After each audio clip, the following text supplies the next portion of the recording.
got a flag down. Oofside. Everyone but the center. Offense.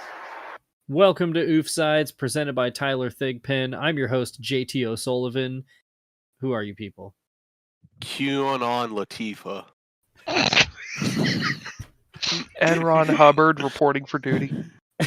And Ron Hubbard was a black man. His real name was Enron Hoya Bembe. Beep, beep, beep, beep, beep. This sounds like a Diplo song. Take a poop right in front of us and then turn it into wine. Turn that poop into wine. I'm Tom Brady's ACL. Oh yeah, and Dewey's here, I guess. Yeah, fucking. You try to say I'm Matt Matt Castle. Yeah. Shut up. Shut up. Jeez, We're gonna please. throw fucking eggs at you. No, let's throw batteries at him like Santa. Batteries. Throw batteries at him from the upper decks. We'll make sure it's like old Candlestick Park. Yeah, well, you know, as we know, kids from Philadelphia only get batteries for Christmas. So. True. True. Anyway, week 2 has come and gone. Totally normal week of football. Nothing crazy's happened. Can't wait to get to the news. Wow. Yeah. So I guess we'll just jump right into it, starting with Thursday Night Football, where the Eagles defeated the Vikings 34-28. But it really wasn't that close. No, it wasn't. The Vikings put together a disaster class right before halftime. That's absolute stinker. Yeah, from a 7-3 game to a 10-7 game going into half, and then it was all downhill from there. Kirk Cousins threw 4 touchdowns and threw for 364 yards and still lost. Gotta love that garbage time, baby. Gotta love Kirk Cousins football right there. Why do we call Matt Stafford Stat Padford when Kirk Cousins is right fucking there? I don't know. God, I cannot look at Kirk Cousins without visceral hatred. Dude, there's look something at how stupid his face like is. that. There's something about He's so Kirk Cousins square. that just doesn't work. He is square. Oh my god. He's so square. Although I do like earlier in the preseason when he had the Dan Campbell handlebar mustache. That was pretty cool. But maybe that'll be in the thumbnail. But yeah, there's just something about Kirk Cousins that, like, I don't know, it doesn't strike the fear in anyone. No one is terrified of Kirk Cousins. He looks like what's that guy from that Netflix show with the superheroes and alpha males like him or something like that? What? Oh, The Boys, I think you're thinking? Yeah. That's an Amazon show. Oh, I don't give a fuck. Anyway, that's Kirk Cousins. Yeah, Homelander. he's the Homelander. Yeah. Oh my god, he does look like Homelander. Homolander. That does make sense. Yeah. Oh, hang on. What? I think the funniest part about Kirk Cousins too, though, is that everybody knows what his ceiling is, and yet even when he hits his ceiling, the Vikings still find a way to lose the game. Yeah, it rules. It's very funny. Yeah. I just can't trust his face. He's just he's just an untrustworthy face. Well, you can't trust his hands either because he's already fumbled 4 times in the first 2 games. Hell yeah, that rules. I gotta look this up now. Look at Matt looking shit up, taking forever again. God, we don't got all day, you fucking bag. If you search Kirk Cousins, one of the answers it fills in is who fumbled for the Vikings.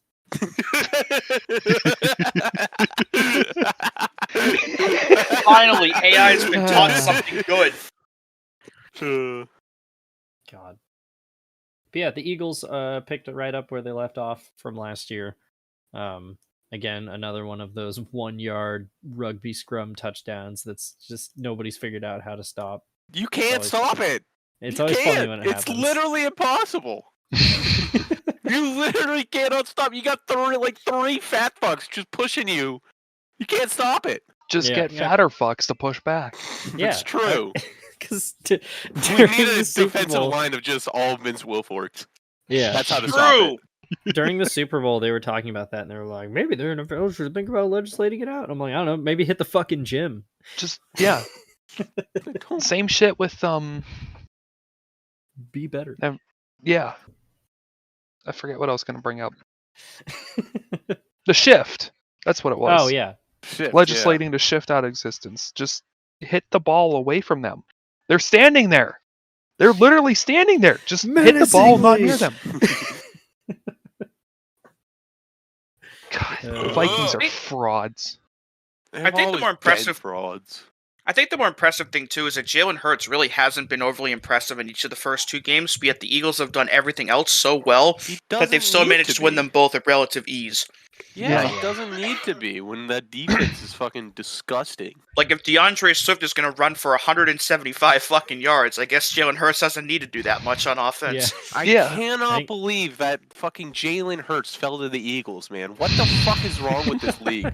I can be a better goddamn fucking GM than half the dumbasses in there, dude.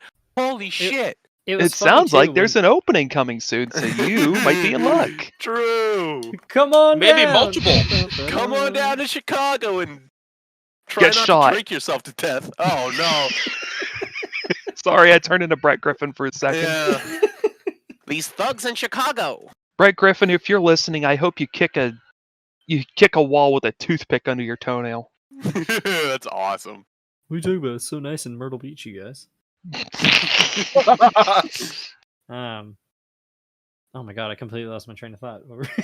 Oh, yeah, but when the Eagles took Jalen Hurts, everybody was like, that's weird. Like, you have Carson Wentz. And then they were like, yeah, we're going to make him like a Taysom Hill type player. And then they were like, oh, wait, we just have a better quarterback. Yeah. Carson Wentz blows mud. He blows chunks, man. That man is... I'm surprised he's not even like a backup or anything. It's kind of crazy. But the Jets didn't even sign him after last week. Yeah. Well, yeah, and the funny thing about that, too, is I remember at the end of 2020 when there were rumors coming out that he would become, like, a toxic locker room presence, and everybody was like, what? No, come on.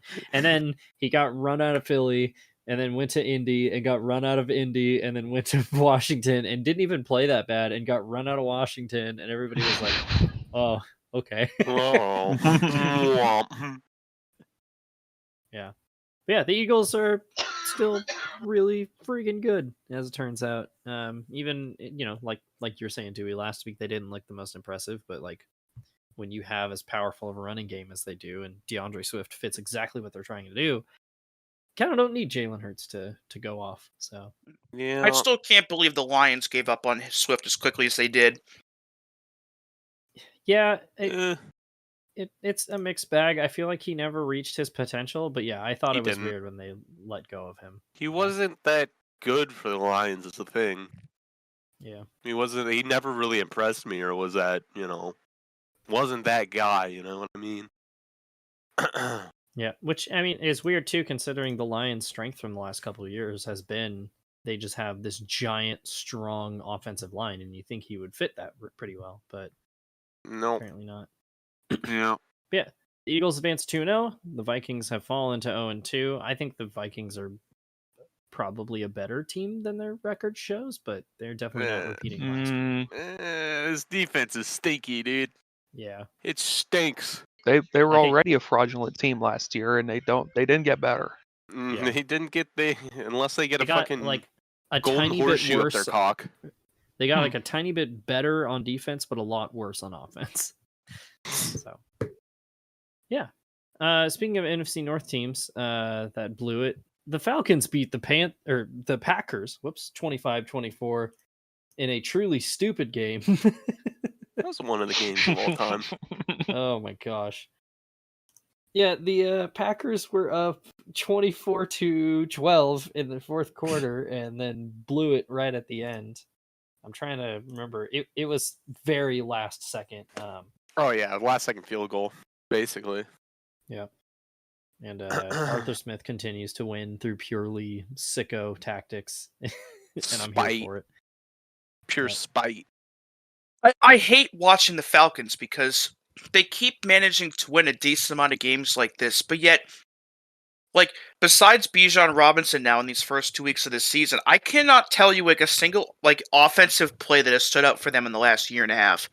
Well, you don't need to do anything when you give it to Bijan, because Bijan's literally the best running back I've seen in like 15 years. Holy shit, he's insane. Unreal. Mm-hmm. Yeah, I mean the Falcons have basically their offensive strategy was like, what if we just got all of the fastest guys? Yeah, that's how Mhm. that's the Madden strategy. Yeah. But it also doesn't make sense because they got Kyle Pitts and Drake London both with top 10 picks in the draft the last 2 years, and they're barely utilizing either of them. Like they're That's just Arthur there. Smith football, baby. That's Arthur Smith football. Well, Fuck to be it. fair, they haven't. I mean, Desmond Ritter's doing okay. He's He kind of just keeping the ship is afloat. a little bit average. Just a Yeah. completely average guy. And Mariota was not very good last year, so they Mariota was fucking awful. Yeah, they haven't really had a quarterback, which I think is the biggest problem. Yeah. Yeah, it does make me concerned about Kyle Pitts because you wonder how much of it is him and how much of it is the system. They don't. Now. Yeah, you just don't like. They just need to tell Ritter, throw it to Kyle Pitts every play, and that's how you go far. Yeah. Easy as that. But they used like Jonnu Smith as much on Sunday as they did Kyle Pitts. Yeah. And they got Jonnu Smith for a 7th round pick in the offseason, so I don't know. Arthur Smith football, baby. Urinating Tree had a really good tweet about Arthur Smith. I gotta find it now. Why wasn't I prepared? Come on, Matt. Looking for something else. Oh my god, where is it? But it's basically Actually, it's like ex-idiot. Drafts Kyle Pitts, refuses to use him, still wins, refuses to elaborate, leaves. Yeah, literally. Oh, here it is. Be head coach of the Falcons, lock Bijan into a timeshare, don't utilize Kyle Pitts at all, frustrate every NFL fantasy football owner, win football games, say nothing, leave. And have an insanely good mustache. Oh yeah, that too. That's the most important part. Mm-hmm. It's a top 3 NFL mustache. Yeah, Do your we mustache. gotta talk about the Packers fourth quarter. Something scissors. We gotta talk about the Packers third quarter though, or third and fourth quarters, because they outscored the Falcons 14-3 in the third quarter, and then in the fourth, they so the Falcons immediately scored. They punted. Falcons got a field goal, and then the Packers running hurry up had to punt because on third down, Jordan Love fell over his center and got called for a false start. I've don't know never if you seen a guys saw player that. just look like he got fucking absolutely wasted before a play. He just looks like one of lost those his balance. Yeah, one of those I've never feigning seen that goats. before. Yeah. How Just does that even toppled over. happen? The wind pushed him over. he's like, It was yeah, a it was a slight strong gust of wind, and then breeze. somebody's like, Jordan, you were playing in a dome, and he's like, shit. Hang on. Yeah. Yeah, no, his center farted, and it it choked him out. Started passing out. Center shitted himself, and he just, Yeah. And then the he Falcons saw the light. the Falcons took that punt and kicked a field goal. They won the football game. So the Falcons are, I don't want to say somehow 2-0. I feel this is going to be a team that wins 10 games out of pure spite. They're going to be like the 2017 Jaguars. Like you're going to be watching them and you're like, this shouldn't be working, but it is. The weird thing is the 2017 Jaguars were that good, but yet people still thought that way about them. Yeah. Because it was just like, Bortles, just don't fuck up. And everybody else will take care of it. Yeah. So That's real football right there. Pound the rock, baby. Exactly. Pound Quarterback that is rock. optional. The forward pass is a True. fad. We'll get to that on the Monday games, but Bijan Robinson is him. Yeah. He do be he. Ugh. Speaking Quick of shout him, out too to Tyler Algier, who seemed to do just about everything with every opportunity he gets, despite Bijan being there already. Who Oh, yeah. cares? Like the Falcons, like in a year or so, could realistically have like the best running back duo in the NFL if they keep developing the way they are. Oh, absolutely. It's the Falcons. It's not going to happen. No, probably, yeah. Falcons is the Falcons. No, it will happen, but then they'll lose 13 games because neither of them will get touches. Yeah. What is happening though is Geno's season. Oh back, yeah. baby. I was Seattle right about Seahawks. my Seahawks pick, baby. I was the Seahawks. only one who believed, you fucking bastards. Did nobody else pick the Seahawks? No. Oh yeah. Yeah, Nope. yeah, we all three of us picked the Lions. How about that? Yeah. Well, you let your nuts hang about that. I was the one that picked the Falcons, so get fucked. I picked the Falcons. Shut up! I just want to point out that I went Jesus. 13-4 in pick'ems last week, so that's all. Or sorry, pick they thems. Mm-hmm. Well, three of us won our locks. Somebody didn't. Didn't Dewey like fucking He locked a tie. lock a tie? We did lock a tie, which we'll get. I there. did, in fact, do that. You are locked But yeah, in. the Seahawks beat the Lions 37-31 in overtime. On Jared Goff's streak of like 12 straight games without an interception, unfortunately, That's over. ended. Huh. Yeah. And it was a good game by both teams, but ended up being a disaster for the Lions, as we'll get into the dues later. But CJ, David Montgomery, both hurt. A lot of their big name acquisitions are hopefully not lost for the season, but are hurt. Yeah, just a back and forth game, much like last year's, where the Lions just couldn't stop the inevitable force of Geno Smith, and they won in overtime. Yeah. Did we see that play where Goff handed off the ball so seamlessly that the defensive lineman thought he still had the ball and just macked him? Fucking I don't know if I murdered saw Just him. this. Destroyed He just him. murdered him. I gotta find. bring up this late hit. It is the latest hit I have ever seen in my entire life. Yeah, I got it. It is fucking hilarious. He just gets destroyed. Oh my god! I like how he's celebrating after 2 penalty flags got thrown behind him. The best part is the same player did fucking ran on the field last week during a live play. Look at this. Look at what I just posted. What the hell? He was blocking. I like him. I want this him on guy my team. rules. This guy rules. To be fair, though, I'm watching this. That is maybe the best handoff I've ever seen. That is an extremely smooth handoff. And like the way he's rushing at Goff, like the way Goff holds his hands right up to his chest, he can't tell if Goff has the ball or not. Yeah. But oh my god, did he destroy him? Geno Smith is also now 2 for 2 in really funny mic'd up moments to start this season. He had the oh my god thing when Aaron Donald was coming at him last week, and then this week he gets called for intentional grounding. He starts arguing with the referee as he's making the call, and the ref just turns to him with his mic turned on and goes, "I'm talking to America, Geno. Excuse me." I love Geno Smith so much. Oh my god. He's the funny man. I love him. These are just like the two most fun teams in the league right now because it's just so much bizarre energy radiating off of both of them. Oh, it's so great. Oh my gosh. Matthew, put in the I'm talking to America clip here. All right. I'm talking to America here clip down. here.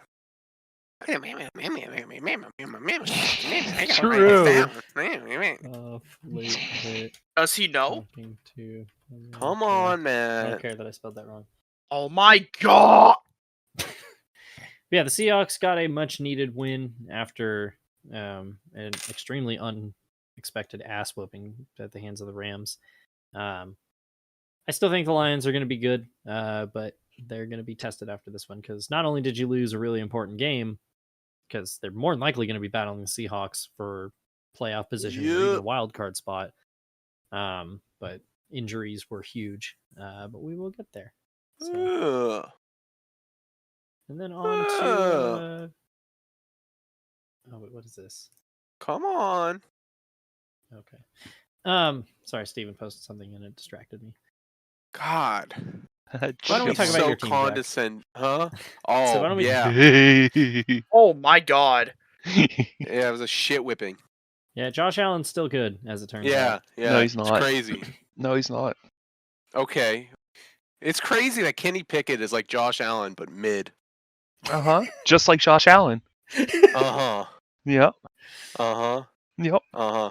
Mm-hmm. Uh-huh. Uh-huh. You want to kiss me so bad, don't you? You want to die. Yeah.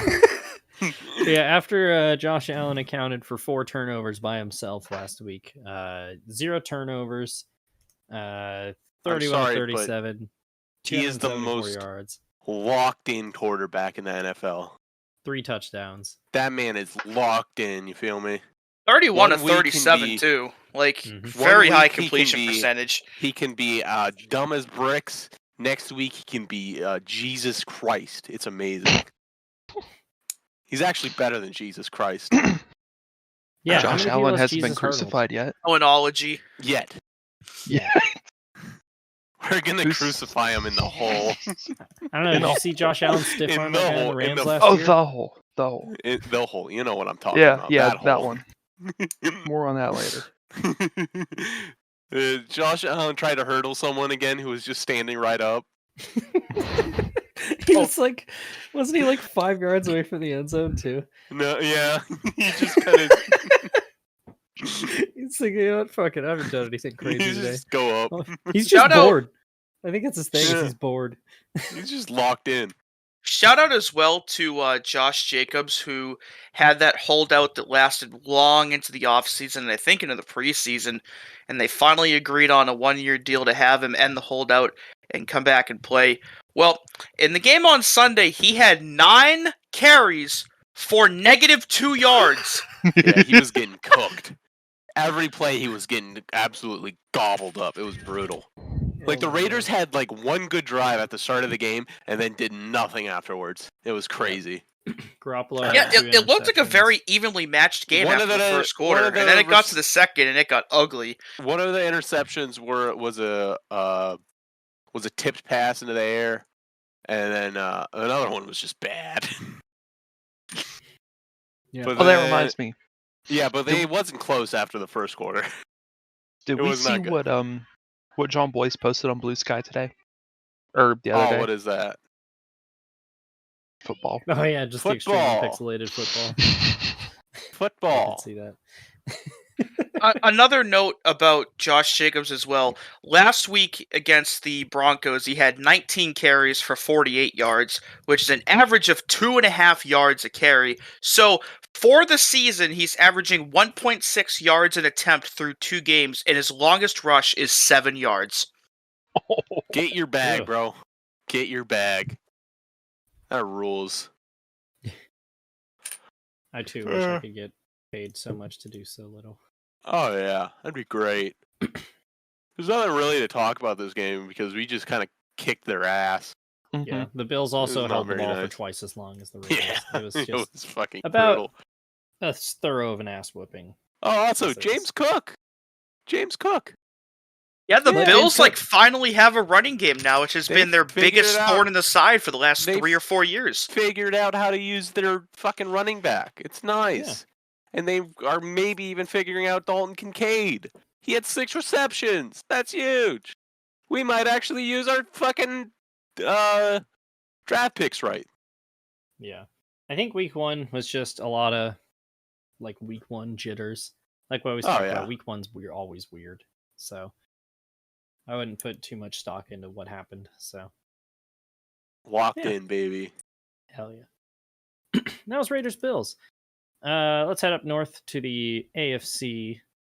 I said north twice. That was Come terrible. on. Where the Ravens beat the Bengals 27-24, but it did not look like it was going to be a close game as at the start of it, as the Bengals' offensive struggles continue. Woof. Yeesh. Woof. Yeah, How I did he even think- put up that many points. I think we might have to start considering the Bengals to be in fraud territory here. Yeah, so that's the weird thing about why they've struggled or about their struggles on offense is like obviously you could use the excuse that it's like, oh, Joe Burrow was injured and he's still working on that injury. But their two backups did not look good in the preseason with the starters either. And they got back into their rhythm as the game went on, and maybe it's just an early season thing because the Bengals have started out the last 2 years really slow. But there's definitely concerns, even though this was only a 3-point game. Like, this was ugly, unnerving. Mhm. Yeah. Well, you also just can't keep starting slow like this because you don't know how many opportunities you're actually going to get to claw your way out of it. Oh yeah, not to mention, like, if you're getting off to slow starts every year, like teams like the Chiefs and the Bills that you're battling for that first round bye are racking up those early season wins, and it's you're. I mean, having to dig luckily for yourself the out of a hole every Bengals, year. the Bills and Chiefs each have dropped a game in the first 2 weeks. They're only a game behind them, but still not ideal by any means. Yeah. Not to mention 2 back of the Ravens, and not having a tiebreaker right now for the division, and on the Browns too. I mean, those are 2 teams that they're 100% going to be battling in December. So, Yeah. The Ravens are a weird one too because they are super banged up, and yet they just keep playing well as if nobody's missing. Like, I think they were down their starting center. They were down. I think OBJ got hurt in the game.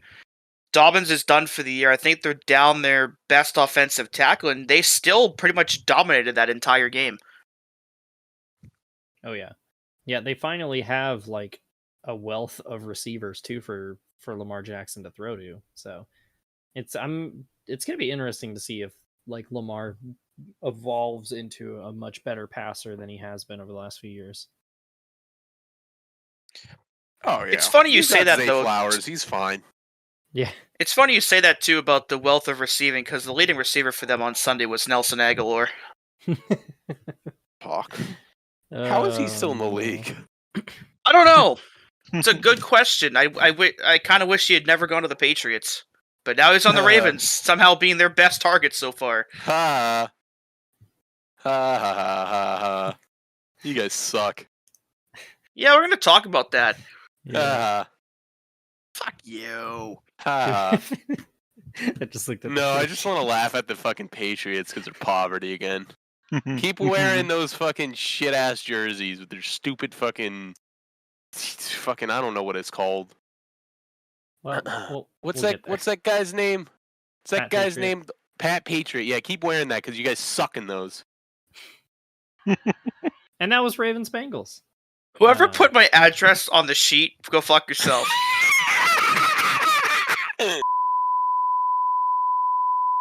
God. Motherfucker. Hey, Matt, I gotta keep you on your toes. I'm just gonna start randomly saying Dewey's address. Please don't. Anyway, we move on to the AFC South where the Colts beat the Texans 31-20. Last week against the Jaguars, Trevor Lawrence told rookie Anthony Richardson, hey, start sliding. And apparently he didn't take his advice because, I mean, to be fair, though, the play that they think he got concussed on was, like him diving into the end zone for a touchdown. Yeah. But still, not good that your rookie quarterback's going out of the game after just 10 pass attempts. But Gardner Minshew is still the guy. So that's all. Yeah. There was a point where he almost had more yards than Joe Burrow had in this season.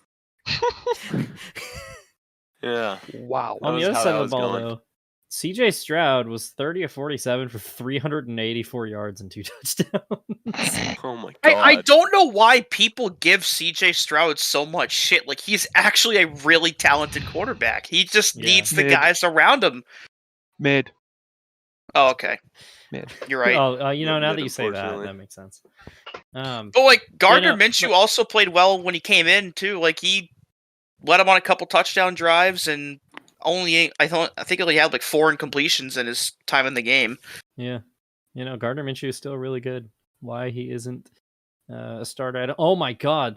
The Colts have a guy on defense named EJ Speed. Oh, yeah. Right. Hell yes. It's not very often that a game has 3 quarterbacks play in it where all 3 of them actually played well. Oh yeah.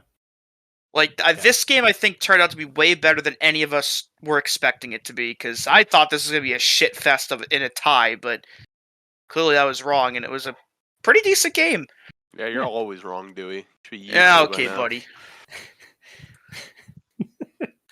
Yeah, no, so far, I mean, quarterbacks 2 and 3 out of the draft look like hits already. Anthony Richardson, for all the doubts about him. I mean, the raw talent's always been there, and yeah, it looks like he's doing just well. on a shit-ass Florida team. Well, he's on the Colts, which is in I was talking about college, which made him look bad. I don't care about college football. You're missing out. Nah. College football is elite. Oh wow, yeah, Georgia won 62-7. That's crazy. Anyway, just don't. Actually, it was 65, idiot. Yeah. That's all I have to say about that. What does that mean? What, you don't want to stay up and watch Hawaii play till 4 in the morning? That doesn't interest you? No. Well, you're a bitch. How about that? I have a job. You have a job on Sundays, you fucking idiot? Maybe not. You're a goddamn liar. You are a lying whore. This guy stinks! Shut up, Dewey. That's for you. But anyway, Colts beat the Texans 31-20. And, yeah. Football. My transition game is off today. I'm forgetting how to do this. Yeah, it's because Speaking of the South and Trevor Lawrence, the Chiefs beat the Jaguars 17-9. Did not expect this game to be a defensive slugfest, but here we are. This was a game.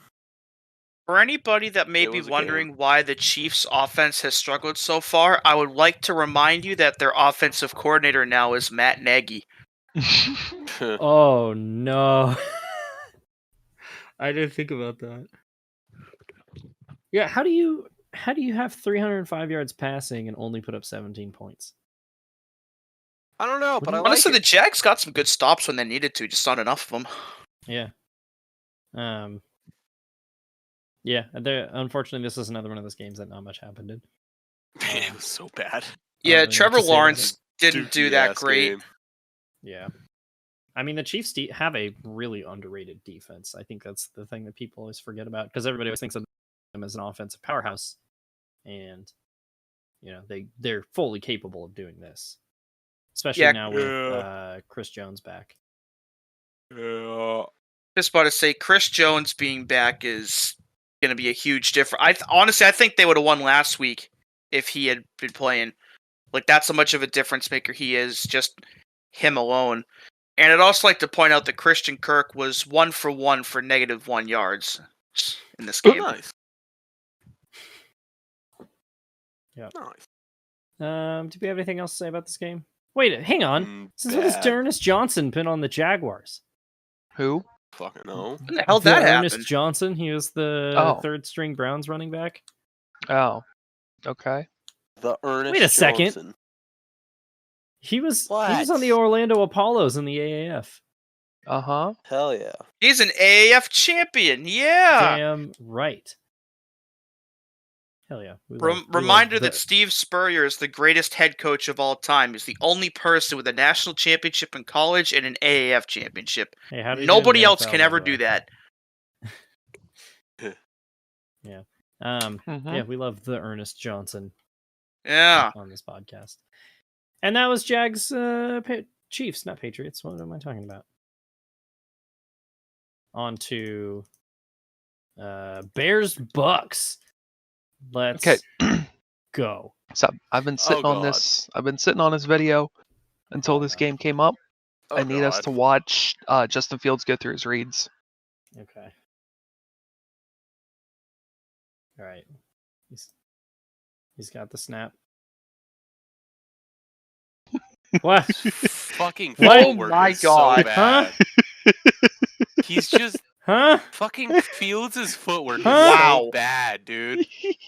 Look at him just like happy feet around there. It's crazy. Oh My God. What wasn't one of his interceptions in this game from behind the line of scrimmage? Oh yeah, I think no, he the got pick batted six or something. that Yeah. lost them the game. It was literally like a 1-yard pick six that the defensive lineman just read. Yeah. The Bears are a complete dumpster fire. Dude, On and off the field. More on that later. So I do want to touch on part of that real quick because like Justin Literally- Fields showed a lot of potential last year. And he did. Especially he was against the Patriots. He sometimes has flashes too. Yeah. Like in He this game, does. he had an absolute fucking dime of a touchdown. the thing about this And video then he just is kind of doesn't. there's just nobody downfield. Like for the the first good portion of it, the whole center of the field is just completely empty until pressure finally gets to him. It's just like, and I watched a video by what's that guy's name? The QB coach. You know who it is? Brett What's his- I Coleman for- or somebody else? No. It's QB school. QB school. That's the word. Yeah. It's JT O'Sullivan, isn't it? JT O'Sullivan. Yeah. Okay, I just want to point out that's who I introduced myself as, and this was not heard planned. I heard that. But he put out a hour and 30-minute video of just breaking down Justin Fields week 2, and oh my god, the concepts that the Bears are running are fucking baffling. Yeah. So Like there's like no like half the reads just don't make sense. Yeah, he Matt was asked- Eberflus might have compiled like the worst coaching staff around him of any coaching staff in the NFL. Like, Oh, does yeah. anybody there It's- know what they're doing? No. The fucking offense is awful. his name is and, like- Eberflus. Also, And you have awful fucking running backs, you have awful receivers, you have an awful quarterback, and you have a goddamn god-awful defense. They're going 0-17, I'm afraid. dude, it's bad. And so It's so Justin bad. Fields was asked. I And don't know if it it was gets today or worse. yesterday. I don't know if it was today or yesterday, but he was asked like what needs to improve, and he straight up just said coaching. And like that looked like that's a bad look for your quarterback to say Yeah. that publicly. Well, and he Yeah. tried to walk it back, but you can't really he's walk not something like wrong. that back. He's Yeah. not. He is absolutely not wrong, even if that is not a great way to handle what's been going on. He's not wrong. Oh yeah. That's he the isn't. sad part about the whole thing. Is it's like you never say something publicly like that, even if it's true. That's just something you handle behind closed doors, away from the media and the internet and everything like that. But it ain't looking good over there. It's a Yeah. dumpster fire. Yeah. Fuck. Good thing they play in a dumpster fire too. The play Yeah, this- matches the stadium. It's This perfect. game was, I mean, the score was not really reflective of just how one-sided this game was. Baker Mayfield had a hell of a game. Uh-huh. Part of me is excited, but it's also the Bears' defense, so don't get too ahead of yourself. I'm down for a Baker Mayfield career resurgence, though. Unironically, yes. But they scored a touchdown late to bring it to 20-17. And then Todd Bowles went extremely conservative with the offense on the last drive. Punted back to them, and basically on their own 3-yard line, Justin Fields threw a hideous pick six. That was to the so defensive bad. lineman, and that sealed the game. And it makes it especially bad too that they're wearing the orange helmets with the orange Those jerseys. jerseys are fucking awful. They look like a bunch Remember- of fucking pumpkins. Yeah, the God. jerseys, the gameplay, and the stadium are all completely fucking terrible. It's the perfect holy trinity of shittage. Remember Yeah. last year when God. they revealed those helmets by just them floating in midair? I think about that way too much. Dude, same. That popped into my head the other day, and I was like, "Why is the helmet floating?" It's like the Why? picture of the Floating. banana just suspended in the air. Yeah, Yeah, high contrast photos of fruit floating threateningly in the night. Wow. Those are words. Shut up, fruit. yeah. We talk a lot about the Okay. Cardinals, but what is the point of the Chicago Bears, other than to lose to the Suffering. Packers twice a year? Suffering. It's just Agony. it's in a way it's funny, but in a way it's also sad because I They're pray all, this like, the- happens to the Patriots, though. That'd be funny. hey, shut the fuck up. But like from the 50s, the 60s, You the deserve 70s, and more 80s, agony. like it was always like the Bears and the Packers were always the two most storied franchises, were always the best teams. the fiercest rivalries between them. They win the championships and a couple Super Bowls, but now the Bears are just the Super biggest Bowl. fucking joke in the entire NFL, maybe besides the Cardinals. Like, to me, it's just sad that a storied It's not the- franchise it's like not the this has been Chargers. completely irrelevant now for over basically 20 years.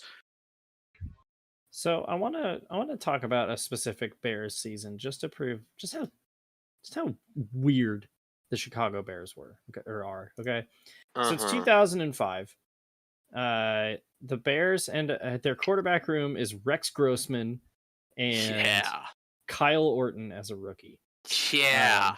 Grossman gets hurt early, and Kyle Orton starts for most of the season and puts together one of the worst quarterback seasons ever.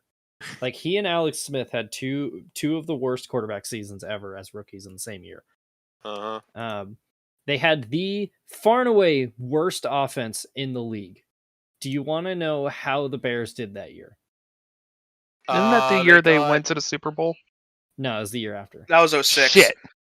I'm gonna guess they went 11-5. 8-8. They went 11-5 and were the Yeah! number 2. They were the number 2 seed. That's Lovie Smith football, baby. And then Lovie Smith benched Kyle Orton for the playoff game, started Rex Grossman, and they lost.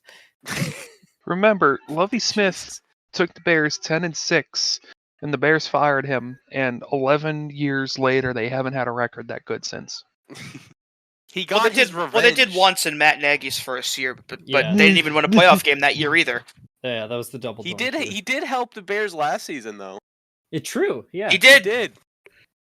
And then That much was like the revenge on Bears, the they Texans. decided to not do anything with the gift that he gave them. Yeah. Yeah, no, the Bear Jay Cutler is unironically the best quarterback the Bears have ever had. Yeah. Which is saying bleak. a lot.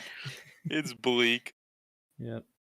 The, Jim McMahon was a close second, but yeah. The Bears are still the only quarterback to have never, or the only team to have never had a quarterback pass for 4,000 yards in a season. Yeah. And a good chunk of the league now has 5,000 yard passers, let alone 4. Have they tried throwing more? Apparently not. No. Yeah, Justin Fields only threw 29 times. So let's get those numbers up. Well, the more on running it. game is 60. almost non-existent, so they might as well. Who even is their running backs? I don't Khalil even know. Herbert and Roshan Johnson. Fuck. Ooh. And, don't forget, Velus Jones Jr. had 1 carry for negative What? 3 yards. Jesus Christ. Yeah, and Justin Fields had 4 carries for 3 yards. But he scored a touchdown on one of them. What Dude, the this fuck are reminds we me- doing here? Of another NFL Films quote. It's by the same guy who I quoted last week. He wore Reggie White and Clyde Simmons quote, which is, I believe if their opponent hadn't shown up 12 weeks in a row, they might have gone 6-6. That's the Bears. True. Yeah. They have a good chance of going 0-17, and I'm all for it. No, They're they're going to bad. go 0-18. The bye week's going to eke out a close one. Bye week 24, Bears 10. What So, is it? Beverly Hills 90210, Chicago Bears 3? My favorite one was still the Super Bowl, which was Patriots 13, Maroon 5, Rams 3. Yeah, on the Bucs side, Baker Mayfield threw for 300 plus yards. Mike Evans had 6 catches for 171 yards. I think those two guys like each other. Rashad White 73 yards on the ground. It's weird the being Bucs- able to actually like the Buccaneers again. Yeah, they're like actually playing. Yeah, they're actually, a team that you want to actually root for instead of, a scumbag at quarterback. You know what I mean? Yeah. There is So a glad really they got rid of Tom Brady. Yeah, thug. There was a really interesting stat though that again, like, I don't know if this is going to hold up for the whole season, but Baker is genuinely playing better. It's not just bad defenses, because over the last 2 years, Baker was the most sacked quarterback on like unpressured plays. Like, he would constantly run into pressure that wasn't there. Yeah, I remember that. And he held on the ball for fucking ever. And this year, I'm pretty sure he has this week he had the quickest like snap to throw time across like an entire game in the league. It's so Baker's crazy like what good coaching does to you. Yeah, he's making better decisions. He's getting rid of the ball. He's feeling pressure. He doesn't have Odell Beckham Jr. yelling at him constantly. He has a coach who isn't just going to let him sabotage the entire season. Is it really good coaching, though? Because at the end of the day, you have to remember this team is coached by Todd Bowles, and I think at some point it's going to end up holding them back from doing more than they're going to.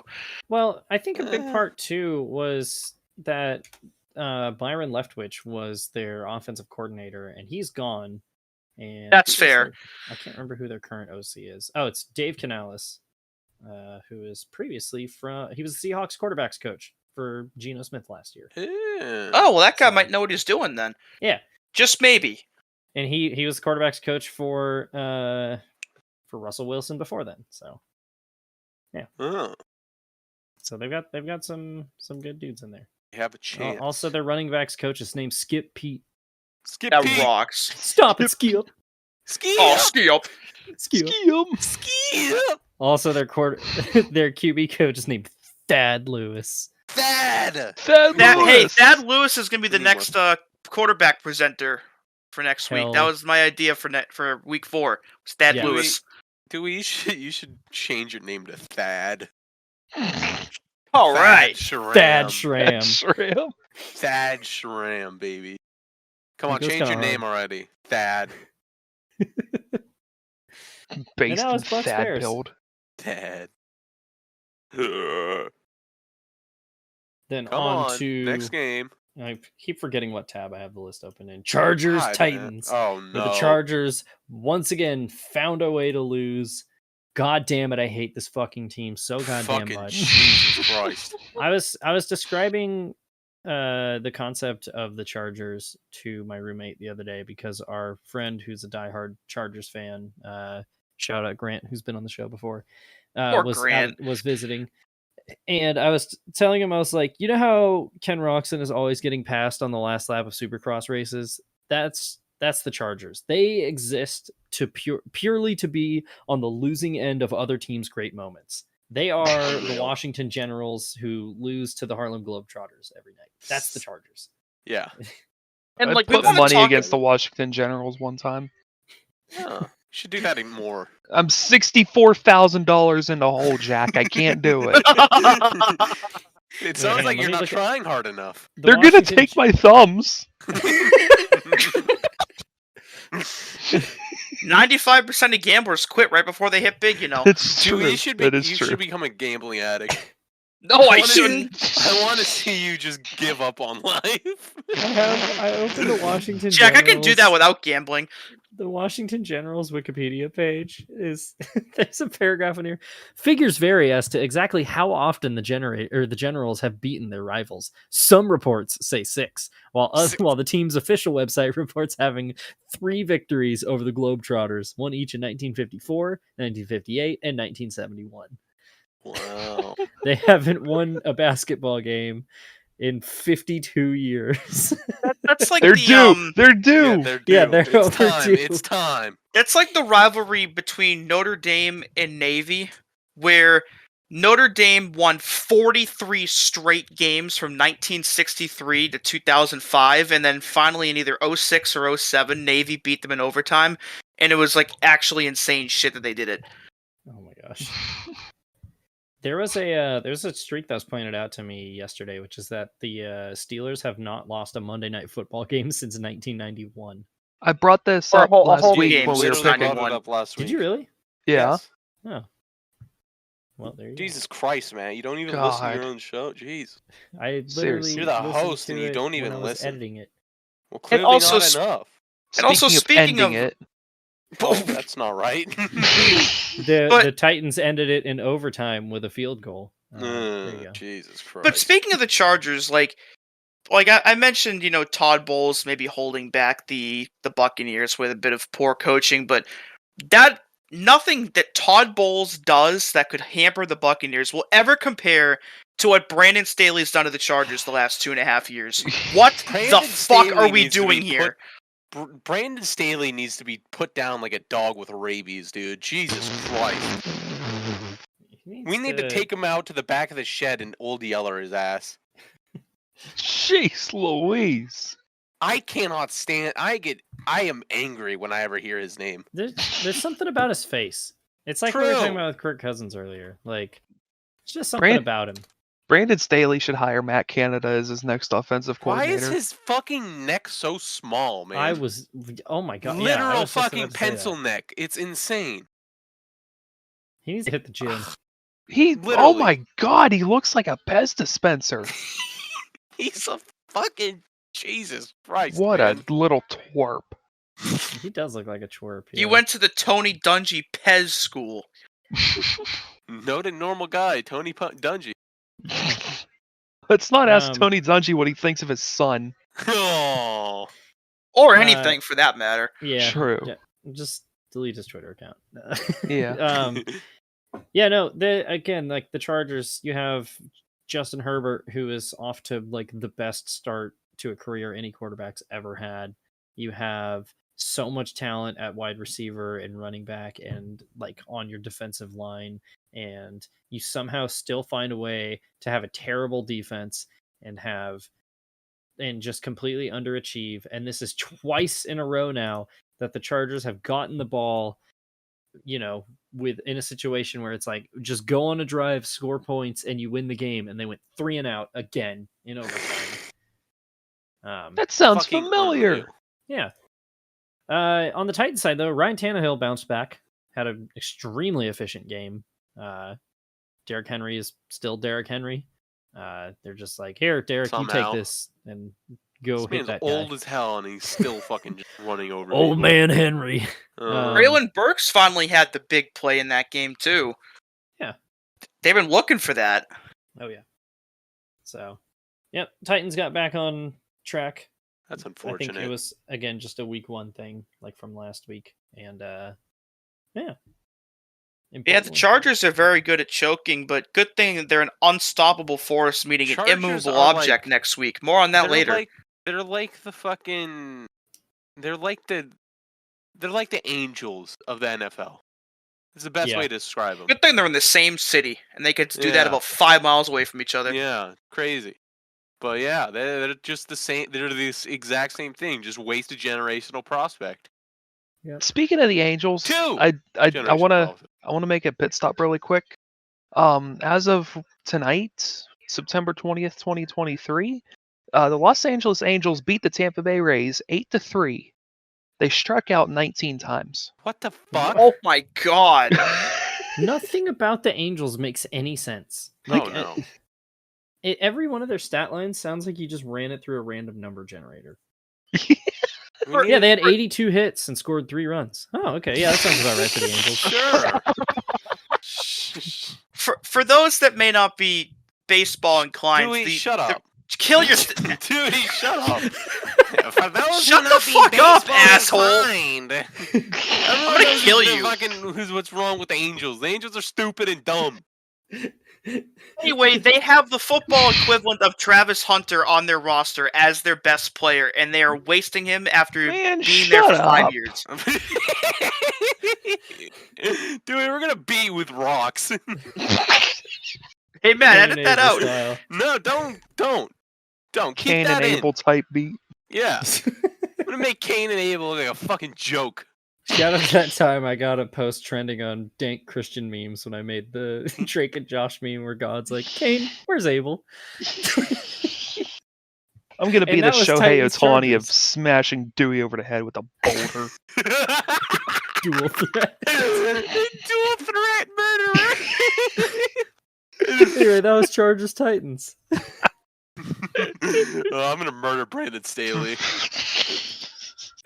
49ers Rams. Yep, the Niners won. Kyle Shanahan continues to own Sean McVay. Yeah, the 49ers just have their number. It's crazy. Shout out to Sean McVay for kicking a field goal to end the game despite being down 10 to cover the spread. They did the same thing in the Super Bowl against the Patriots, except they missed it. It's such a beta move. Literally, it's fucking throw it at the end zone. Jesus Christ. Yeah. Be a man. Yeah, Matt Stafford attempted 55 passes. Oh my god. They're going to turn his arm into fucking mashed potatoes again. What are you doing? Jello. Which, good thing they traded Cam Akers, so. Quick shout out as well to their 5th round draft pick, Puka Nacua, who was picked from BYU, who now through the first 2 weeks of the season, I believe has the most receptions by any wide receiver in the first 2 weeks of his season ever. Yeah, and he's a rookie. I believe over 30 receptions across his first 2 starts. It's absurd. Fuck. Yeah. Also, he looks can't like a keep streamer. getting away with this. Look at his hair. I don't want to look at it. I don't feel like it.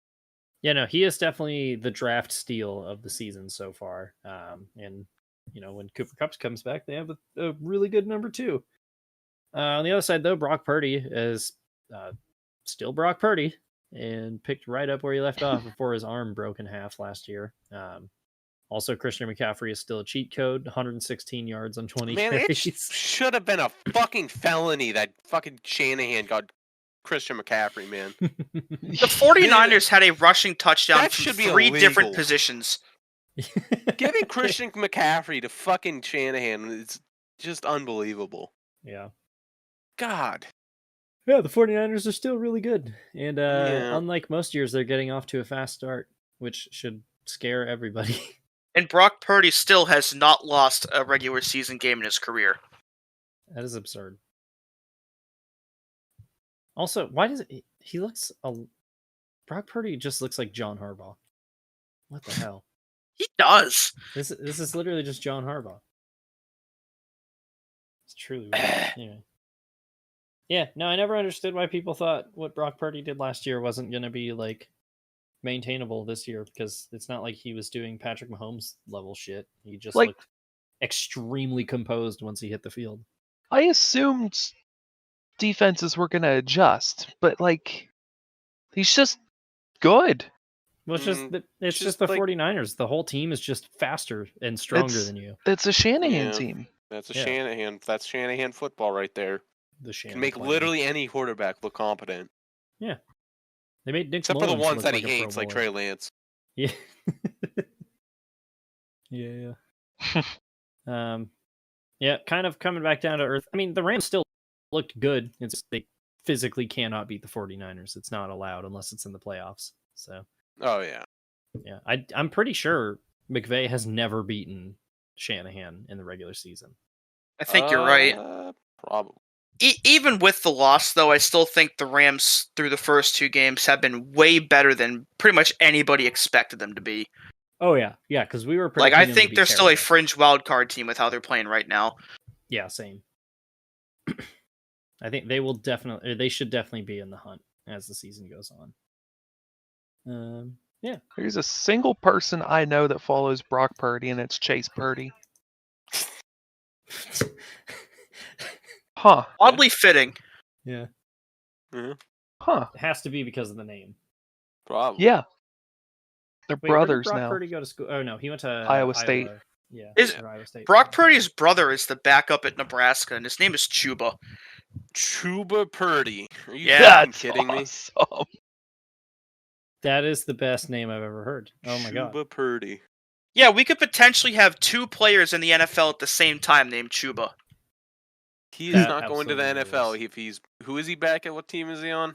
He Nebraska. is the backup quarterback for Nebraska. He's not going to be in the NFL. He could. He's got grit. Yeah, Intangibles, really. Yeah. Okay. Just a lunch pail type of guy? Yep. First one in, last guy out. Yep. Plays the game the right way. He's got the clutch gene. Real gym rat. Gym rat. Speaking of, did you know Jimmy Graham played basketball in college? No way. Oh, wow. I didn't know that. Colton Hurd is in a band. Did you know Matt Stafford played Little League with Clayton Kershaw? And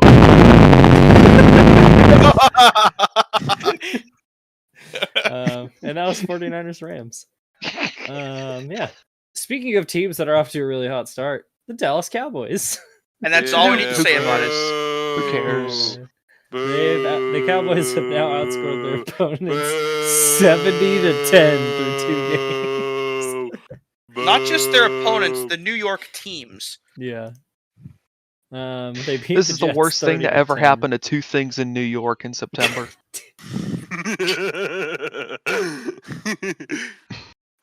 Can't wait for this month to be over so I don't have to keep hearing. So it turns out Zach Wilson sucks again. Tell you Again. Wow, no way! Well, I would have never guessed that he. Well, he looked looked shit. competent last week, and now all of a sudden he didn't. He kind of did. No, he didn't. You troglodyte. You don't know ball. Yeah. Okay, Shram. Keep telling yourself.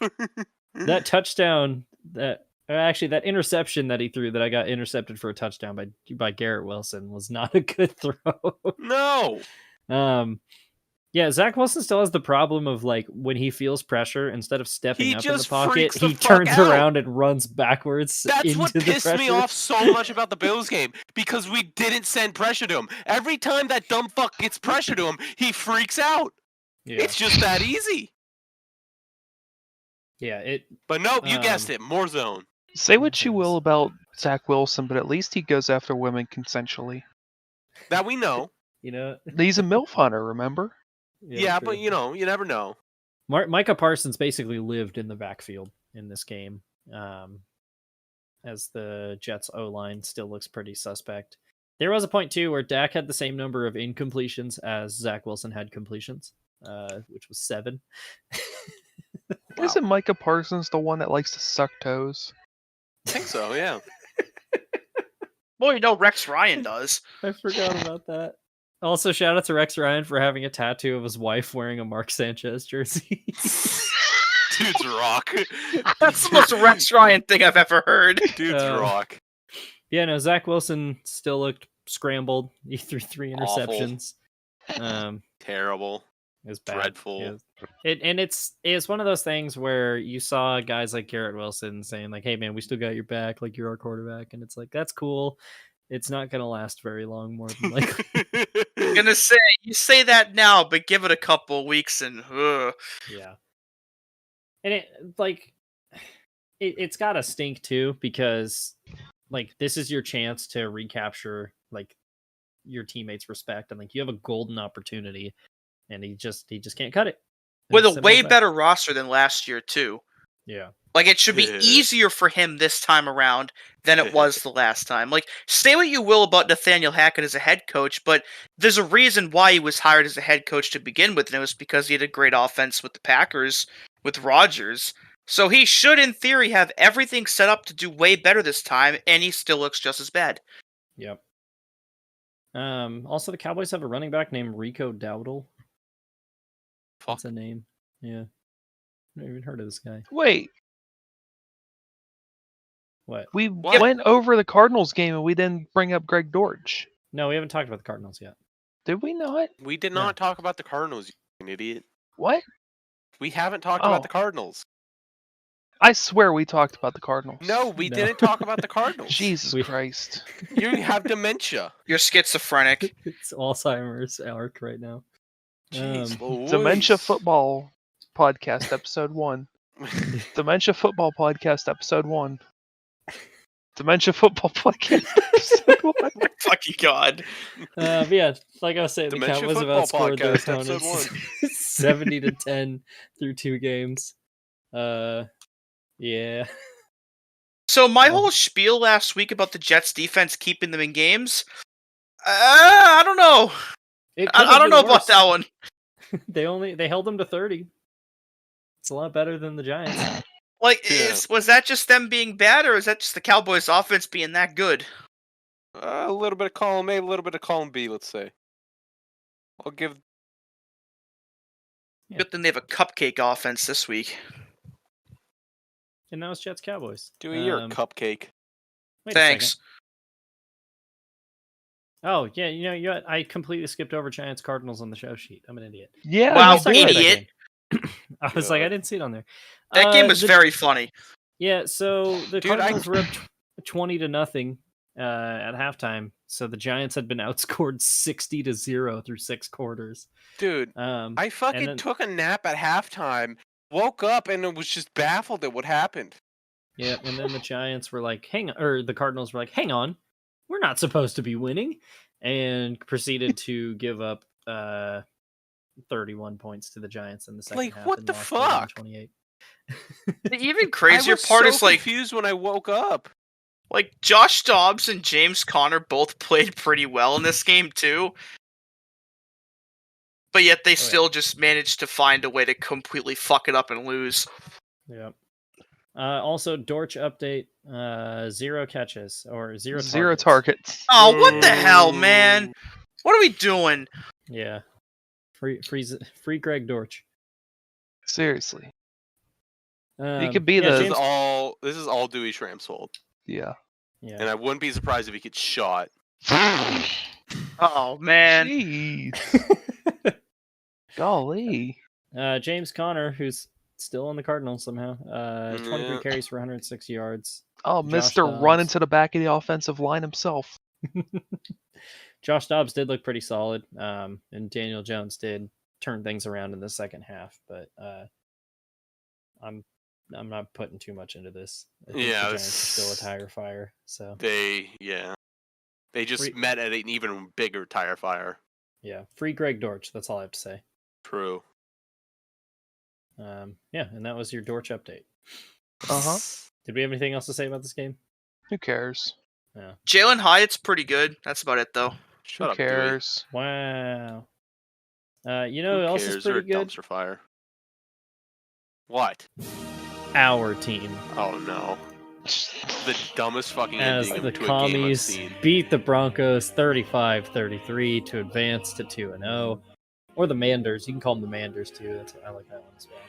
The Commanders are 2-0 for the first time since 2011, and their starting quarterback that season was Rex Grossman, who somehow has now been mentioned in 2 different games in this fucking episode. Rex Grossman. And their head coach was Mike Shanahan.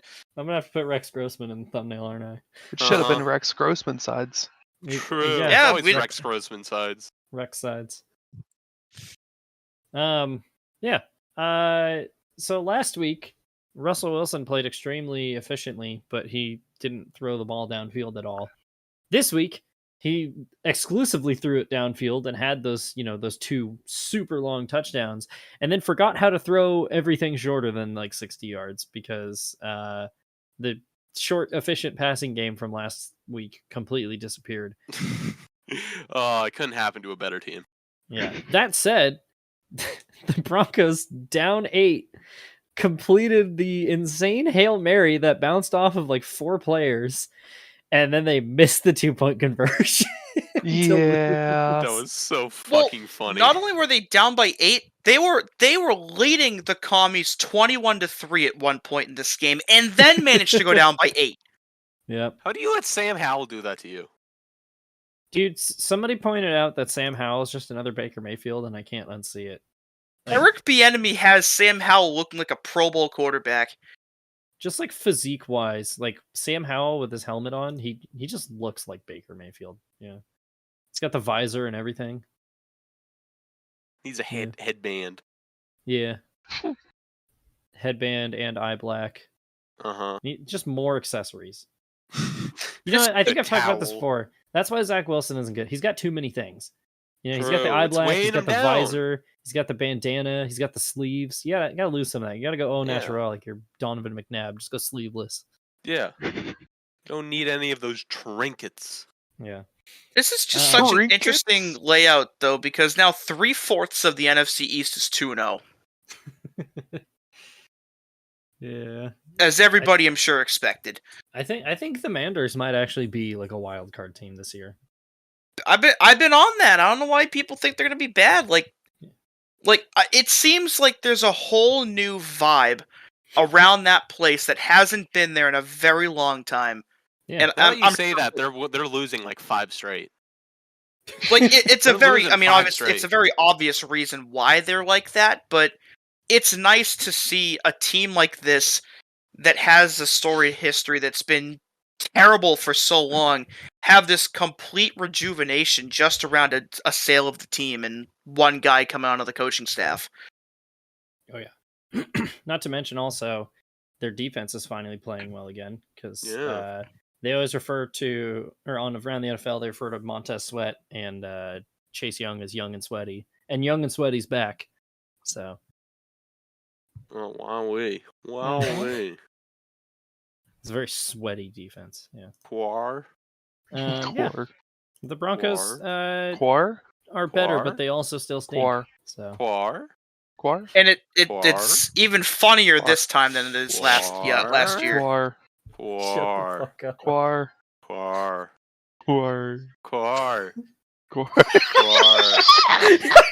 Quar Shram the third. Quar.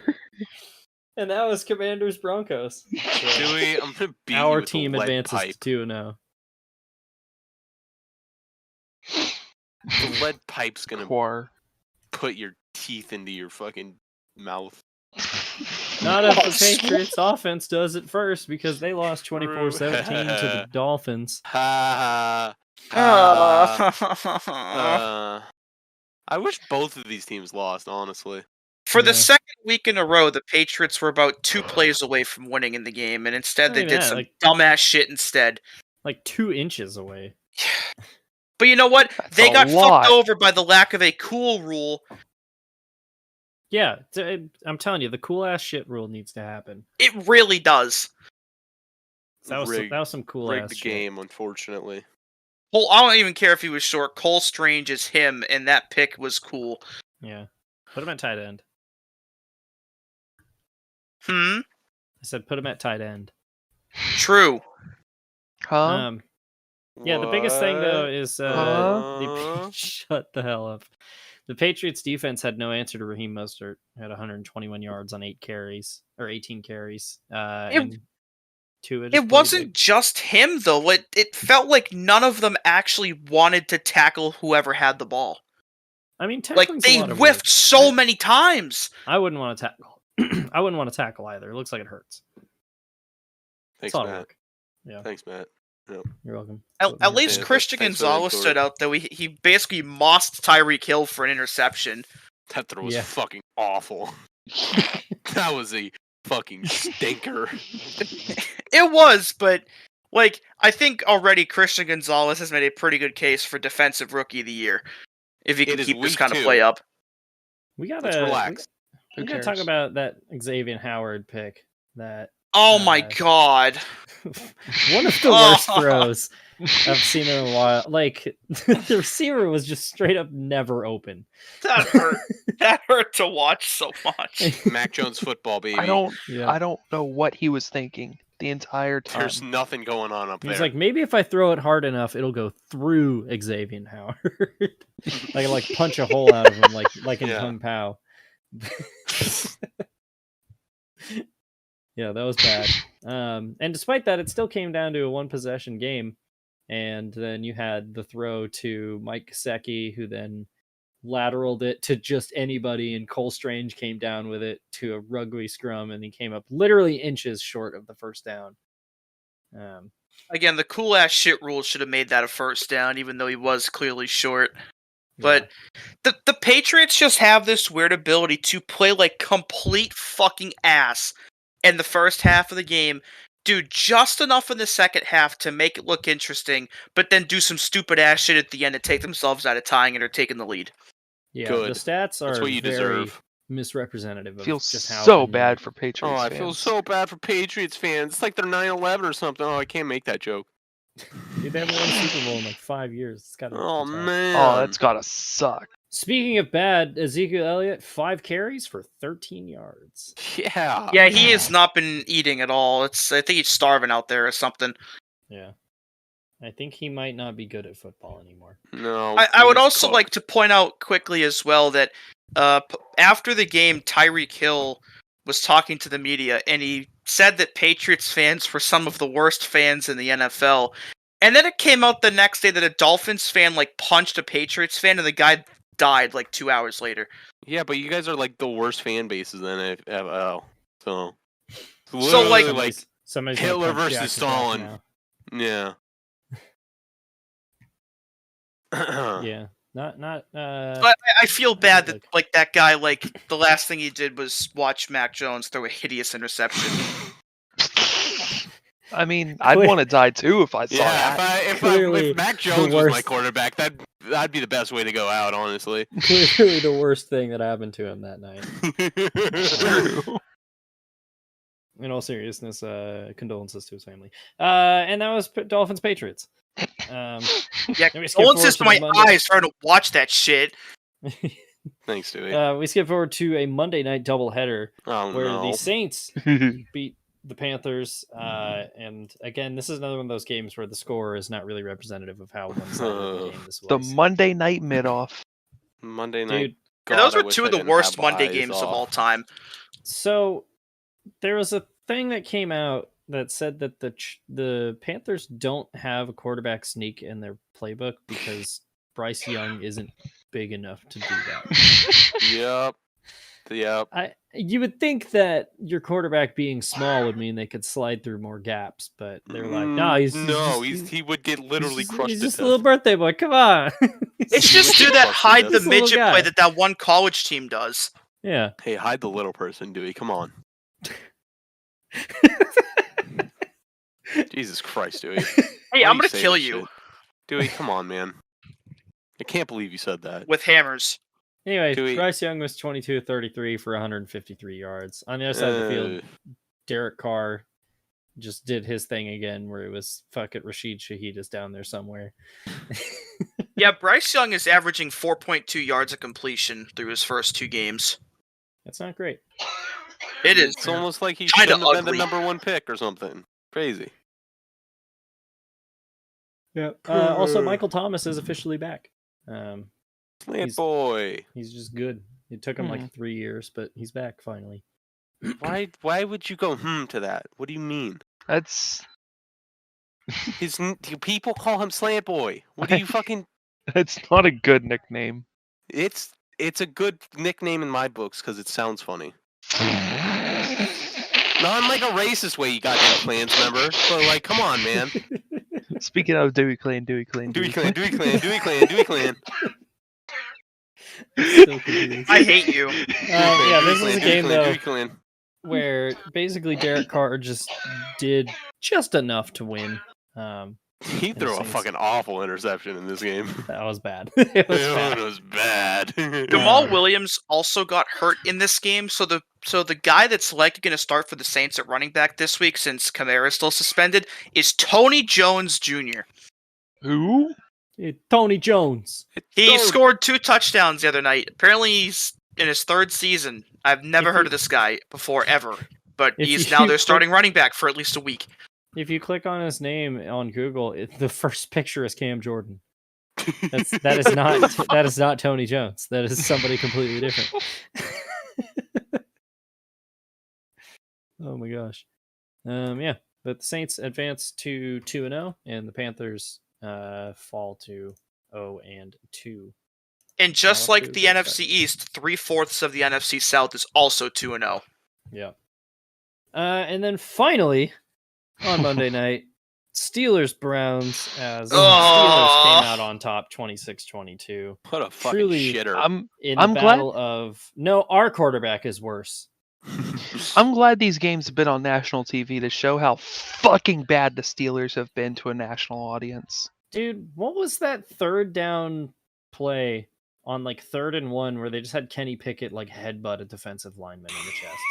That rules. What the fuck was that? There's not much rattling around in there anyway, so I might as well try. He's got a mullet, so I mean. I want to point out Deshaun Watson got called for a face mask twice in this game. Twice. He's really good at putting his hands where they shouldn't be. Yeah. Yeah, he's used to putting his fingers where they shouldn't be. Yeah. Yep. Yeah, no, this was not a good game. Yep. Big shout out at least to Jerome Ford of the Browns, who was like the only offensive player who did anything. The elephant in the room, Nick Chubb Ford. doing the sponge. Yeah. For the 2nd time in his career. Had a really bad knee injury. And that was... Yeah. The Steelers fans, though, I have to shout out the Steelers fans for being super classy and cheering him as he was being carted off the field. That was cool. Yeah. But yeah, Jerome Ford stepped up when they really had no other answer at running back. And the thing with Deshaun Watson is, like, there's maybe been about 5 or 6 plays in this game and 5 or 6 plays last week where you watch it and you can see the old him when he was with Houston, the player that they gave him $230 million to play like. But then the other 90% of the time, he looks like the worst quarterback on any field on a Sunday. It's so funny. Yeah, it's extremely funny. Like, there were a couple like downfield throws where you're like, all right, there's the classic Watson, and most. But then he do the dumbest shit ever after it. There was that throw to fucking fucking his name, Levi Wallace, where he just dropped it. Yeah, that made me so mad because that was the worst throw I think I've ever seen in my life. Those 2 fumbles he had were horrendous too. Yeah, the number of times though that like TJ Watt came flying off the edge unblocked, like trying to kill him, and Deshaun Watson just shook him off. It was like, okay, there's a little bit of the classic Watson. Too bad that hit didn't land, but okay.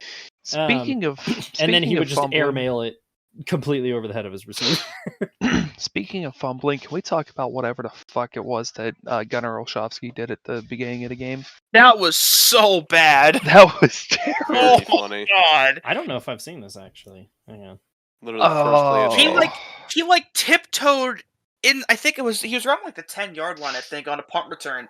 And okay, yes, tiptoed to stay in bounds, which put the ball at the 10. Instead of while it was going out of bounds, should have put it at like the 35 or the 40 or something. No, I was talking about the fumble. Oh, well, that was stupid too. There were 2 very stupid things by him in that game. It would have put the ball at the 40 if he didn't fucking. Yeah, he fucking toe tapped a goddamn kickoff. What are you doing? What are we doing here? This is all Dewey Stram's fault. Speaking of TJ Watt, too, one of the more insane things that I saw from that game was with the amount of legendary defensive players the Steelers have had throughout their history, TJ Watt is now the Steelers' all-time sack leader. That is insane.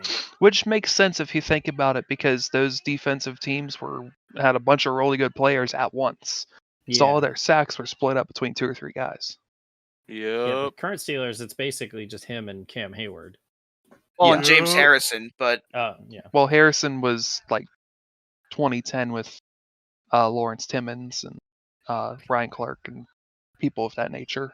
Only they had counted sacks way earlier than they did, but either way, it's a hell of an accomplishment for TJ Watt, and as good as his brother JJ was, I think there's a decent chance that TJ could end up finishing his career as a better player than JJ. He already, is. I want to point our attention at the chart that I just posted. I think we should put this up on the video. I'll put that what the up. fuck? Oh my god! This has the Steelers' offense has potential to be one of the worst offenses in NFL history. Yeah, Very funny. The crowd was chanting "Fire Canada," which I got a kick out of. Yeah, they're gonna fire the whole country. They should. Yeah, so just to put this into perspective, this is all Justin Trudeau's fault. The Steelers entered the fourth quarter down 3, 22-19, and had a net -7 yards of offense in the fourth quarter, and they won. Yeah. If this team had a borderline average offense, they'd be a Super Bowl contender. Yeah, it's unbelievable, like how much talent there is on this team and how bad Matt Canada is. I haven't watched much of the Steelers over the last year. You're lucky. This is like the first time I've really sat down and watched them, and I was like, this is abysmal. Yeah. This is terrible. Yeah. The even crazier part is they could have the single worst offense in NFL history, but they're still going to win at least 9 games. Yeah. Oh yeah. They'll go 9-8. They're gonna do the 05 Bears thing. Or Duck 8-1. Is starting a playoff game. We're so back. I think he retired. Boo! Oh, that's lame. It's okay. We have the Pickler. Do you have Mason Rudolph still? Yep. Mason Rudolph will start a playoff game. He's got to get hit in the head with a helmet again. That'd he's the third string because it's Pickett, Trubisky, and Mason. Yeah. Trubisky is good as a backup. Yeah. If you need him to start the game, he will be fucking terrible. I feel like whenever Trubisky gets asked to come in, he's like, "Oh God, oh geez, oh God, oh geez, please don't make me play football." Yeah, the Steelers get off the mat after last week's ass whooping, and Rip Bozo. The Cleveland Browns failed to win the Browns 2 games in a row to start a season for the first time since 1992 again. So, L. Good. Also, get well soon, Nick Chubb and Zadarius Smith. So, do we have any other things to say about that? Hamburger. Hamburger. Cheeseburger people. Cheeseburger people. Did we bring up the first play of that game being a interception return for a touchdown? Oh, we did forgot not. About that. That was the first time that the first play from scrimmage of the game was returned for a touchdown via interception since Sam Darnold's pick 6 on the first play of his career. Oh no. Hell you know yeah, who else dude's did that, rock. right? Who? Jameis Winston's first career pass attempt was also a pick 6. It is really funny to think about that Jameis's first and last pass attempts with the Bucks were pick 6s. Yeah. I still quick pit stop too. I still cannot fathom the fact that Jameis Winston threw 30 interceptions in a season. Like that was a thing that happened. 30 touchdowns and 30 touchdowns. Come on. Yeah. But also of note is the pick 6 to start that game was caught and returned by Alex Highsmith, and the fumble return touchdown that the Steelers had in the fourth quarter was also Alex Highsmith. I thought the first one was TJ Watt. No, it was Highsmith. Oh, that's right. TJ Watt got one, and it was his first interception return for a touchdown. Yeah. At another point in that game. Yeah, a very shitty game that I'm glad I don't have to watch again. And I have to watch this shit every week.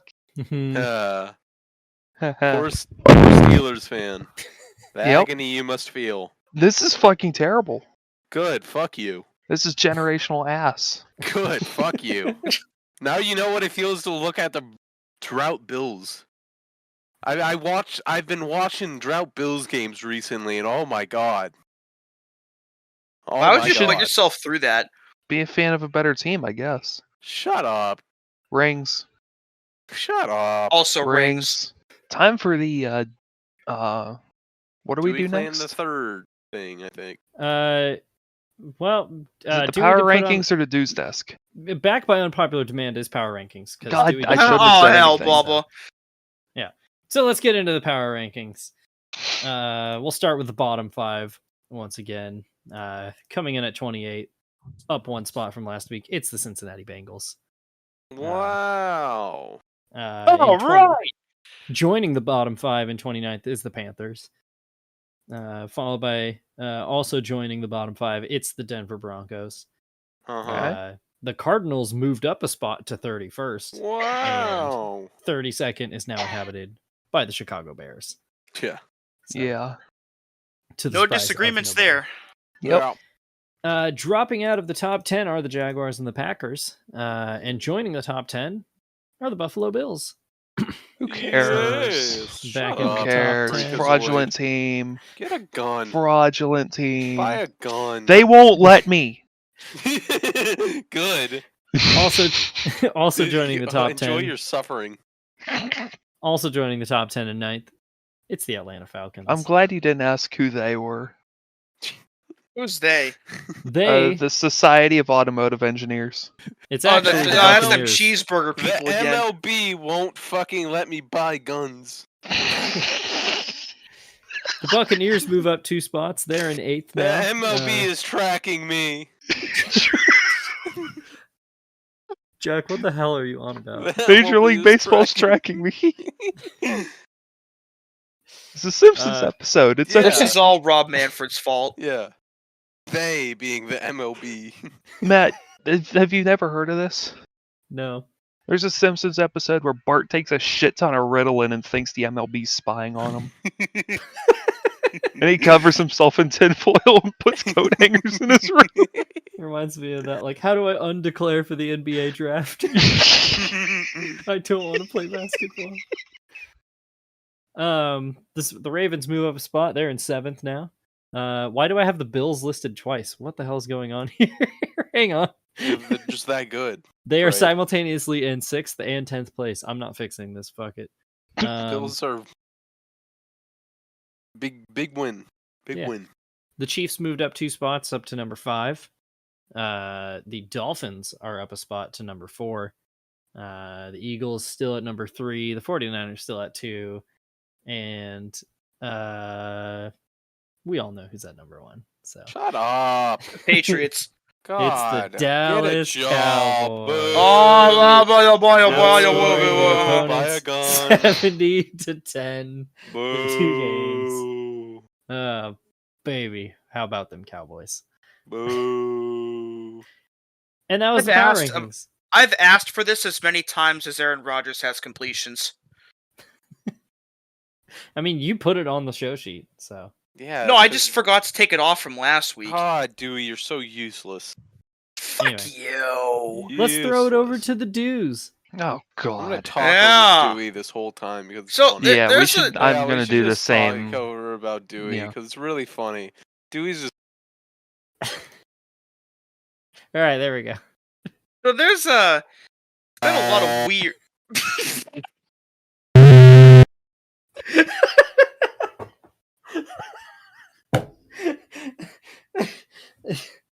So there's been a lot of like weird, interesting shit that went on this week. So Marcus May was suspended 3 games for violating the NFL's substance abuse policy. So congrats to the Saints for having a player suspended for the 2nd consecutive week. Jack, what do you think about that? Thanks, Jack. The Raiders have put Chandler Jones on the non-football illness list. I'm not really sure what's happening there. Like, there's been weird cryptic posts he's made about not wanting to play for Josh McDaniels and the ownership, but whatever's going on there, I hope he gets the help he needs. Yeah, I don't know if we talked about this on the show or if it was just me hearing it from somewhere else, but apparently he's had like mental health episodes before at like other places, and that's what it seems like's happening. So hopefully he does get the help and support that he needs. And the Patriots, after releasing Matt Corral and him nobody knowing where he went, were apparently going to re-sign him to the practice squad, but then they actually weren't going to do that. But then today they hosted him on a visit. Huh. I don't know what's going on anymore. Yeah, that's bizarre. Steven, what do you think of this? Thanks, Steven.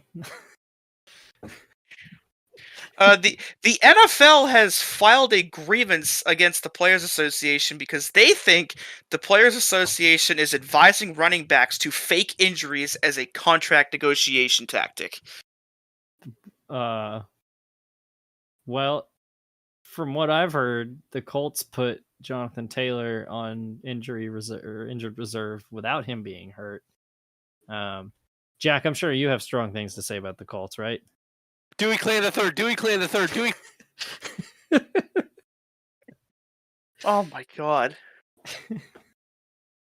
But you know what? I can't blame them though. Like obviously I'm not advocating for faking injuries, but yeah. You know, the running backs as a whole have obviously been in a very rough spot with contracts and all of that. Clearly the teams don't want to pay them what they think they're worth because they think they're the easiest position to replace.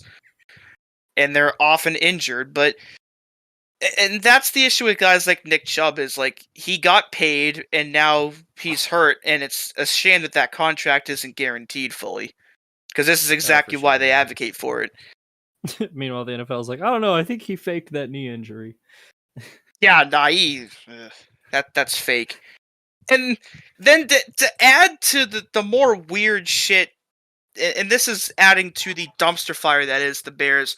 Their defensive coordinator, Alan Williams, resigned this afternoon. He was one of the guys that was brought in last year by Matt Eberflus as part of his brand new coaching staff. there are some really concerning rumors floating around. I'm not going to speculate because I can't verify any of that. But there's been some weird shit that people have been speculating about him on Twitter, and nobody knew where he was last week because he didn't coach this past weekend. And they asked Matt Eberflus about it this morning, and he was like, "I don't have an update on him." But now he's resigned, and people are reporting that his house might have been raided or something. So who the hell knows what's going on over there? But it just adds another layer to the shitstorm that has been the Chicago Bears for the last 5 years. Yeah. Free Justin Fields. Free Cole Kmet. Yeah, just free the entire team. Steven and Jack, is it safe to unserver mute you now? Let's see. Come on. Dewey, are you saying Cole Kmet is good, or are you on fucking heroin? Okay. Jack, black tar specifically. Cole Kmet is one of the reasons why the fucking Bears are so shit. That man puts no effort into his routes. We got our first. Great take, Steven. We had our first trade of the regular season too. As was mentioned earlier, the Rams traded Cam Akers to the Vikings, along with a 7th-round pick in 2026 for a 6th-round pick in 2026. Trade you to another fucking unsuccessful podcast. No, I'd kill you. Dewey actually does something on this show. No, he doesn't. Me and Steven make this show interesting. Oh, really? You make it interesting? Stinky. Yeah, but Dewey made the show. Look at that. Sheet, so. Look at that. Look at that. Look at that. Listen to that cretin. That cretinous bastard. That Let's see if I can unmute Steven finally. Hey. The Rams have traded Cam Akers and a 2026 7th-round pick to the Vikings for a 2026 6th-round pick. I hate you. Okay, so the next one I find extremely interesting, which is the Browns signed Kareem Hunt to a 1-year, $4 million deal to replace Nick Chubb. And I want to throw back to last year where Kareem Hunt wasn't getting used and he demanded a trade and they were like, no. And then he just stayed on the team for the rest of the year, and then they let him walk in free agency. And it was like, what? Why didn't you just trade him? Like, you could have got something for him. You had no intentions of bringing him back, and now they had to bring him back again. You could have got something. Well, he had visited a couple of teams. I think he had visited the Saints and the Colts at one point, but neither of them ended up signing him. But now, But apparently Stefanski's already come out and said that Jerome Ford's going to be the lead back anyway, so it's like, well, then why'd you come back? Dude, if you're going to be the backup and your whole issue was being the backup, then why did you come back? He probably doesn't have any other options right now. But yeah, no one signed him, so... I don't know. I feel like Kareem Hunt's still a good player, too. I'm just Of course, a lot of... another rash of... Week 2 injuries, of course, the biggest one being Nick Chubb, and they haven't officially come out and said what exactly went wrong in his knee, like what was torn or whatnot, but it can be safely assumed that at least 2 or 3 ligaments were probably torn, and if not more. That was ugly. That's the same one he tore at Georgia. He's done. Yeah, and I think it was is ACL, is MCL, and is PCL, I think, at Georgia, and then ligament or tissue damage or some shit in there. But yeah, same knee again. I hope he can bounce back, but he's gonna have no cartilage or tissue left there at all. Yeah, dude, it's so heartbreaking too, because Nick Chubb is such a good player. Not to mention, he's just a good dude, you know? Yeah. He's one of the few guys where, you look around the league and it's very, very difficult to find a player or a coach or a fan that isn't a fan of Nick Chubb, despite the team he's on. Yeah, he is the face of the Cleveland Browns, and he's absolutely one of the best running backs, of this generation. And it's such a shame. I really hope this isn't the end, but it might be. Which is... I really hope not, but... Yeah. If anything, I hope the Browns do the right thing and can try to fully guarantee his contract. So even if he doesn't play again, he can still get paid for what he did do. Yeah. But it's the Browns, so my confidence in that isn't high. But You never know. The Browns is the Browns. Browns is the Browns. The Vikings lost their top offensive tackle, Oli Udoh. He tore his quad against the Eagles. I wouldn't want to tear my quad either. No. Avonte Maddox tore his pec in the same game, so he will be done for the year as well. The Lions lost 3 guys against the Seahawks. James Houston fractured his ankle, so he's out probably 6 to 8 weeks. David Montgomery might miss a game, he might not. Nobody knows yet, but he got hurt either way. And CJ Gardner-Johnson, he also tore his pec, and he's also done for the year. So not a great weekend for the Lions. I know Halapoulivaati Vaitai, one of their O-linemen, got hurt as well, but I think they said he's going to avoid injury reserve. But yeah, the Lions got absolutely devastated by injuries against the Seahawks. Yep. Saquon Barkley got hurt. He sprained his ankle. He's already been ruled out for the game Thursday against the Niners, but they don't know if he's going to miss more than that yet. Either way, not good for the Giants, who have already had a lot of issues on offense. The Cardinals put Budda Baker on IR. He's out for at least 4 games. The Steelers did the same with Deontay Johnson. We already mentioned Nick Chubb. Shaq Thompson for the Panthers, he fractured his leg, so he's out for the year too, which is a big loss for the Panthers defense. And the Bears, who have already had enough problems trying to protect Justin Fields, placed Braxton Jones on IR with a neck injury, so he's probably out for the year as well. So they're just going to throw Justin Fields to the Wolves now.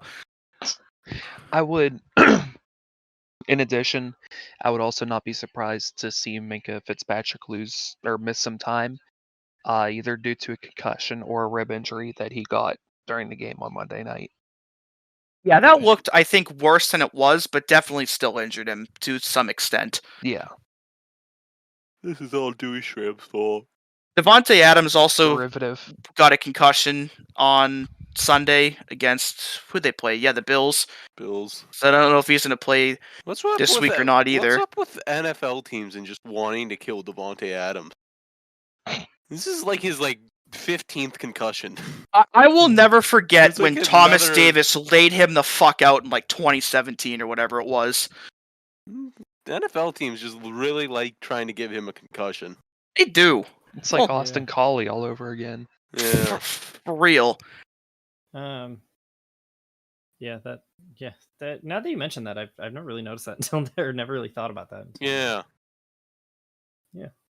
And our WTF or what the football moment of the week, it's going to be really, really hard to ever top this one.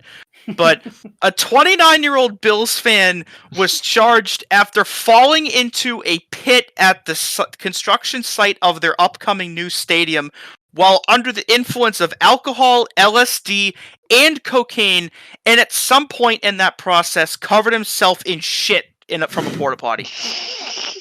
Go This guy likes Bills. to party. Go Bills. We should also point out this was during the day. Yeah, this was actually during the morning. Yeah. Wasn't this on a Thursday or something? No, this was on Sunday. Oh. This guy woke up and was Shut like, up. dude, I can't wait to do LSD and watch the Bills. And then fast forward a few hours and he's in a hole covered in human feces. Sobbing. Yeah. He's like, man, this sucks. Man. Yeah. And one other That's stupid how I'm stat trying to be. and a stupid stat that I forgot to mention during one of the games you were talking about. In their first 2 games, the Chargers have scored 58 points, and they haven't committed a turnover yet. In the Super Bowl era, 32 other teams have scored at least 50 points and committed no turnovers in their first 2 games of a season. The Chargers this year are the only one of those 33 teams to lose both games. That's some tungsten armor O'Doyle shit right there. Yeah, they are not beating those allegations right now.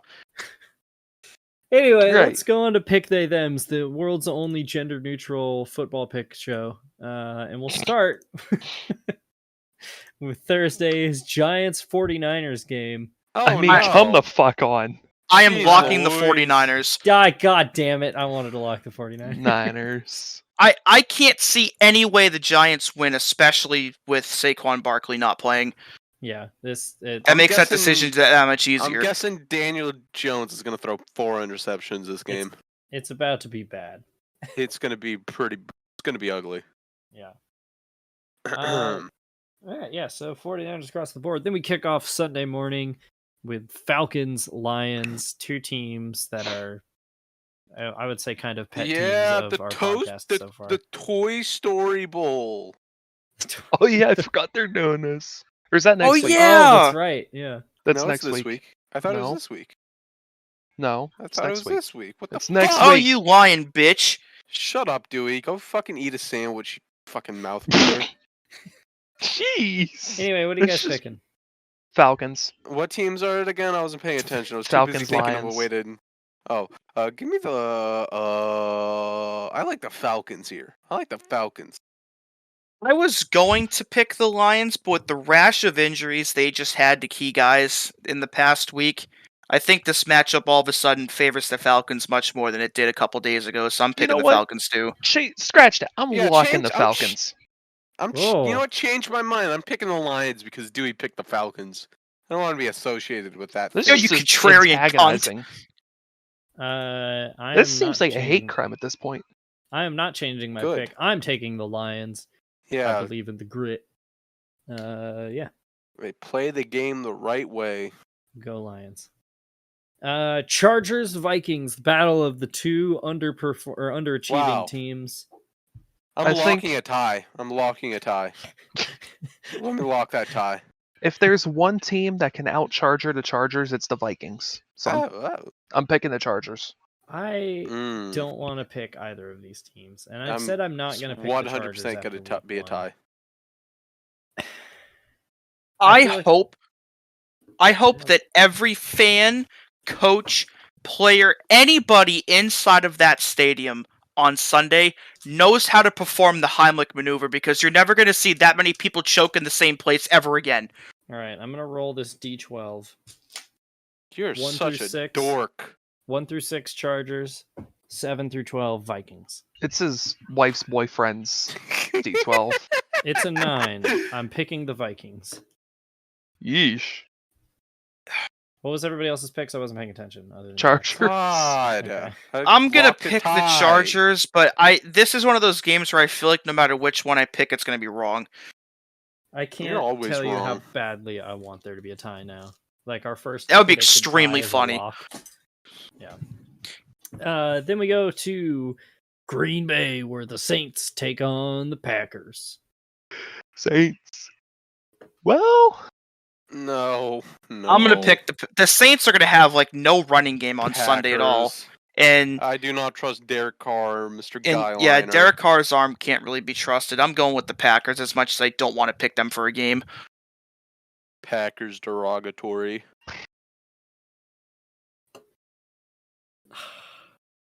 I kind of want to take the Saints. Well, nobody's stopping you. This is closer than people are making it out to be. Yeah. But it is, but I still think the Packers are going to win. I'm going to go with... My gut's telling me Packers, so I'm going to take the Packers. Then I'm going to take the Packers, because we might as well all go down together. Yeah. You don't want to go down 1v3 and right. Everybody laugh at you. Not NFC. AFC South matchup, Texans, Jaguars. The Jags. Just 2 years ago, this would have been the most unappetizing game in the NFL. But now interesting. Now it has the potential to be a very interesting and potentially good game. Jags. Give me the Jags. I'm going to pick the Jags, but this has like Texans trap game win energy to it. I keep thinking Texans. Yeah, I mean, I could see it, especially if CJ Stroud plays like he did this week. I'm going to be taking the Jags because this is a must-win game if you're the Jaguars and you want to, if you fancy yourself as contenders this year, go beat up the Texans. So, yeah. Broncos, Dolphins. Oh, Fins. no. I don't want to pick the Dolphins, but there's no way they lose this game to me. I thought it'd be so funny if they do. Yeah, it's the Bradley Chubb Bowl. It's also the Vic Fangio revenge game. So I will be and it's the Brock Osweiler Bowl and the Jay Cutler Bowl. Oh my god, it is. Just a mid game. Yeah. But the Dolphins. Jack, are you taking the Dolphins as well? Yeah. All right. Titans, Browns. Ew. God, Just ew. I will be taking the Titans. The Nick Chubb injury alone is why I'm picking the Titans. Had he not been hurt, this would have been a Browns pick for me. I hate to say it, but I think I have to go with the Browns. Boo. Yeah. This might be the shittiest game of the week. Yeah. I cannot trust Tannehill. And yeah, but yeah. do you trust? But it's Deshaun Watson you got to trust instead. I do not trust any of them, but I just think it's going to be the Browns because I think the Browns are going to stuff Derrick Henry. Yeah. Well, their defense is definitely good enough to do it. I think, looking beyond the quarterbacks, I think the Browns have more pieces than the Titans do. Even without. Oh, absolutely. Yeah, that's fair. Bills, Commies. Commies. I'm picking the Commies too. Jesus Christ! Please buy a gun, both of you. The MLB Gladly. I told you I can't. Because they won't let me. I will. It was Matt Canada not letting you do it? No, it's Sherwin-Williams. Sherwin-Williams won't let me buy a gun. Yeah. I know the Commies are our team, but I'm gonna have to step off real quick and pick the Bills here. Fuck off. Shut up. Keep believing in Kenny Midget. I can't think of a good slander name. Sorry. Jack, I'm just gonna assume you're taking. I'm not listening to you because I have 2 Super Bowl rings in my ears. I have 2 Super Bowl rings. 13 seconds. You sound like a fucking. Get a gun. I just told you. You can't. You know what you can do? Steal one. Yeah, reach for a cop's gun. You're right. Yes, reach for a cop's gun. Yeah. Anyway, Colts, Ravens. Ravens. Ravens. Colts might not have Anthony Richardson for this game either. Yeah, but then they have Gardner Minshew. Colts. My gut says Ravens, but I want to take the Colts. Do it. This is a very Colts game to win, but I still think the Ravens will. If I take the Colts on Sunday, I'll be like, why the fuck did I take the Colts as they're getting beat 38-10? So yeah. I will take the Ravens. Go ahead and be wrong. Patriots, Jets. Patriots.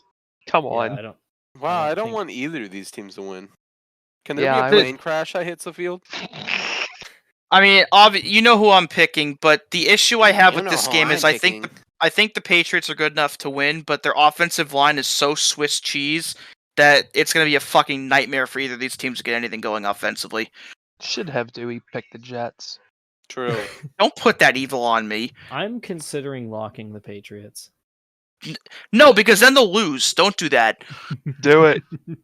No. No. What other ones do we have coming up? Hang on. No, there's a very lockable game coming up. Give me a good tie here. I think there's gonna be a tie here.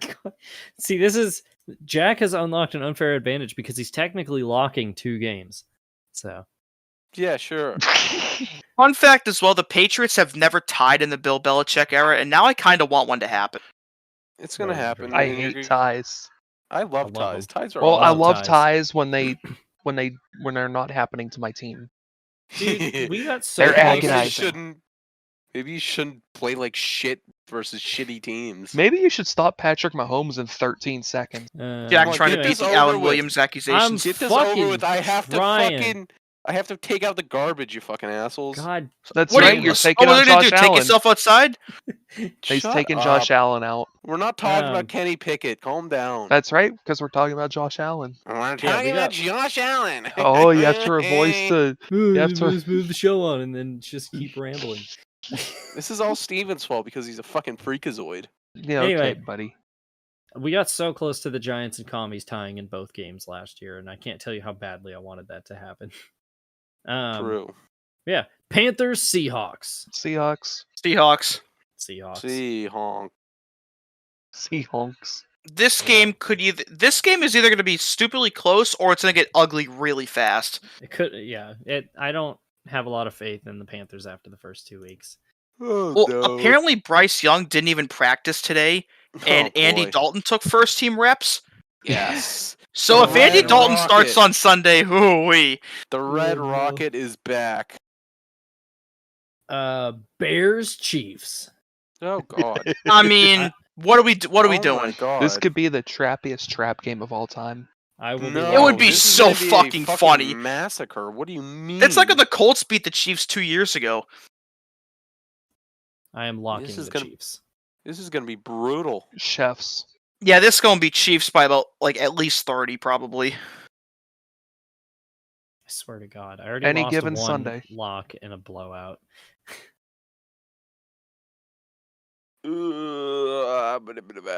Yeah. Cowboys Cardinals. Oh I also considered locking this one, but I will just be going with the Cowboys because I know the Cowboys, and this is the type of game that they find a way to lose. Give me the Cardinals. God damn it, Dewey! I was gonna be the only one, but you had to be alive. Yeah, idiot.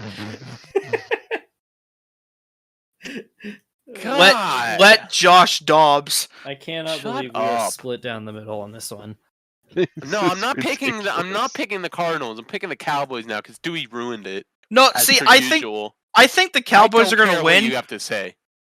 Shut the fuck up. I'm picking the Cowboys to win, but I'm picking the Cardinals anyway because if on the off chance they win, it'll be really fucking funny. And I want to look right. God. Steelers Raiders. Steelers. Oh, this has tie written all over it. Are you ready for a 10-9 game? This is fucking awful. I'm going to pick the Raiders, but this low-key might be the toughest game to pick of the week. I'm going to roll a die. It's going to be the Steelers because the Raiders are just incompetent all the way around. The Steelers are incompetent on offense. I'm going to pick the Raiders because fuck you, Steven. Okay. All right. The first die I grabbed was a D20. 1 through 10 Steelers, 11 through 20 Raiders. It's a 10. Steelers it is. All right. All right. House divided. Monday night, the first game. Oh God, I just realized Steelers Raiders is a Sunday night game. Yes, it is. Oh no! Why did the Steelers get a primetime game 2 weeks in a row? Because it's like the Broncos last year. The entire nation of Canada. Eagles visit the Buccaneers. Buccaneers. I'm feeling Buccaneers. Oh wow.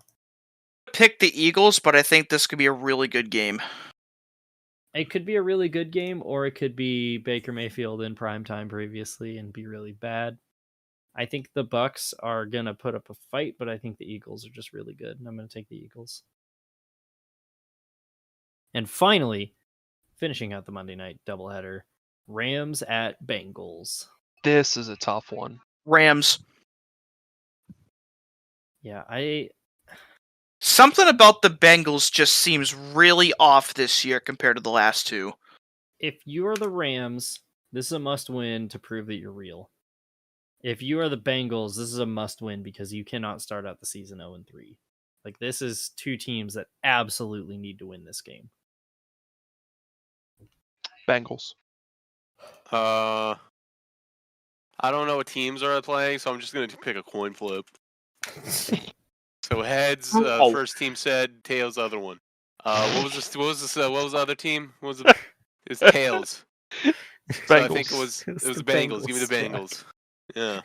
You fucking Disassociation champion 2020. Oh no, I was just typing Dewey's address again. Oh, and what would that be? Do not. Knock it off. I'm not editing it out a fucking third time. Oh, so you're just gonna leave it in? I will be taking the Rams to even it out. You know what's a football team we should bring back? The Dayton Triangle.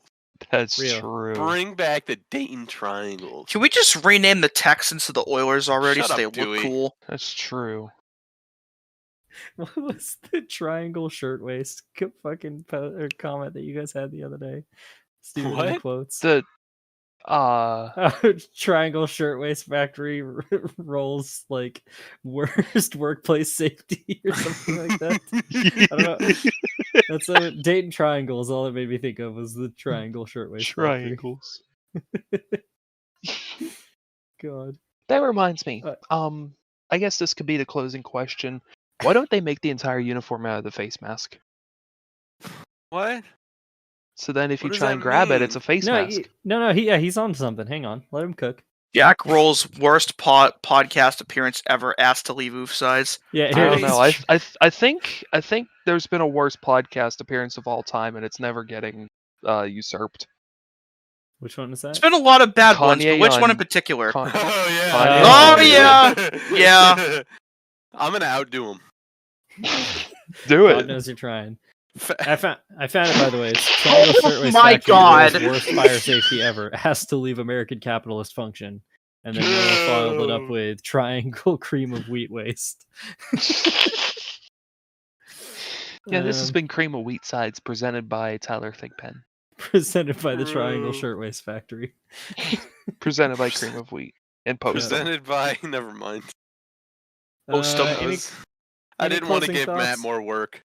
Yes, please don't. This has been Oofsides here on JTN2. If you guys want to hear more of me, Fake Roosters podcast just came out. It was a good one. We talked about Bristol. It was a good time. You're a bald fraud. You know that? True. That's not very nice. Speaking Last of week, bald frauds, Josh Dobbs. He's so shiny. Speaking of bald frauds, you in about 5 years. Dewey, you're literally already bald. Shut the fuck up. Shut up, Chrome Dome. I like to think Don't he care. patted the top of his head to make sure that he wasn't bald. he's like, oh yeah. Gotta make sure it's still there. And on that note, we'll see you next time.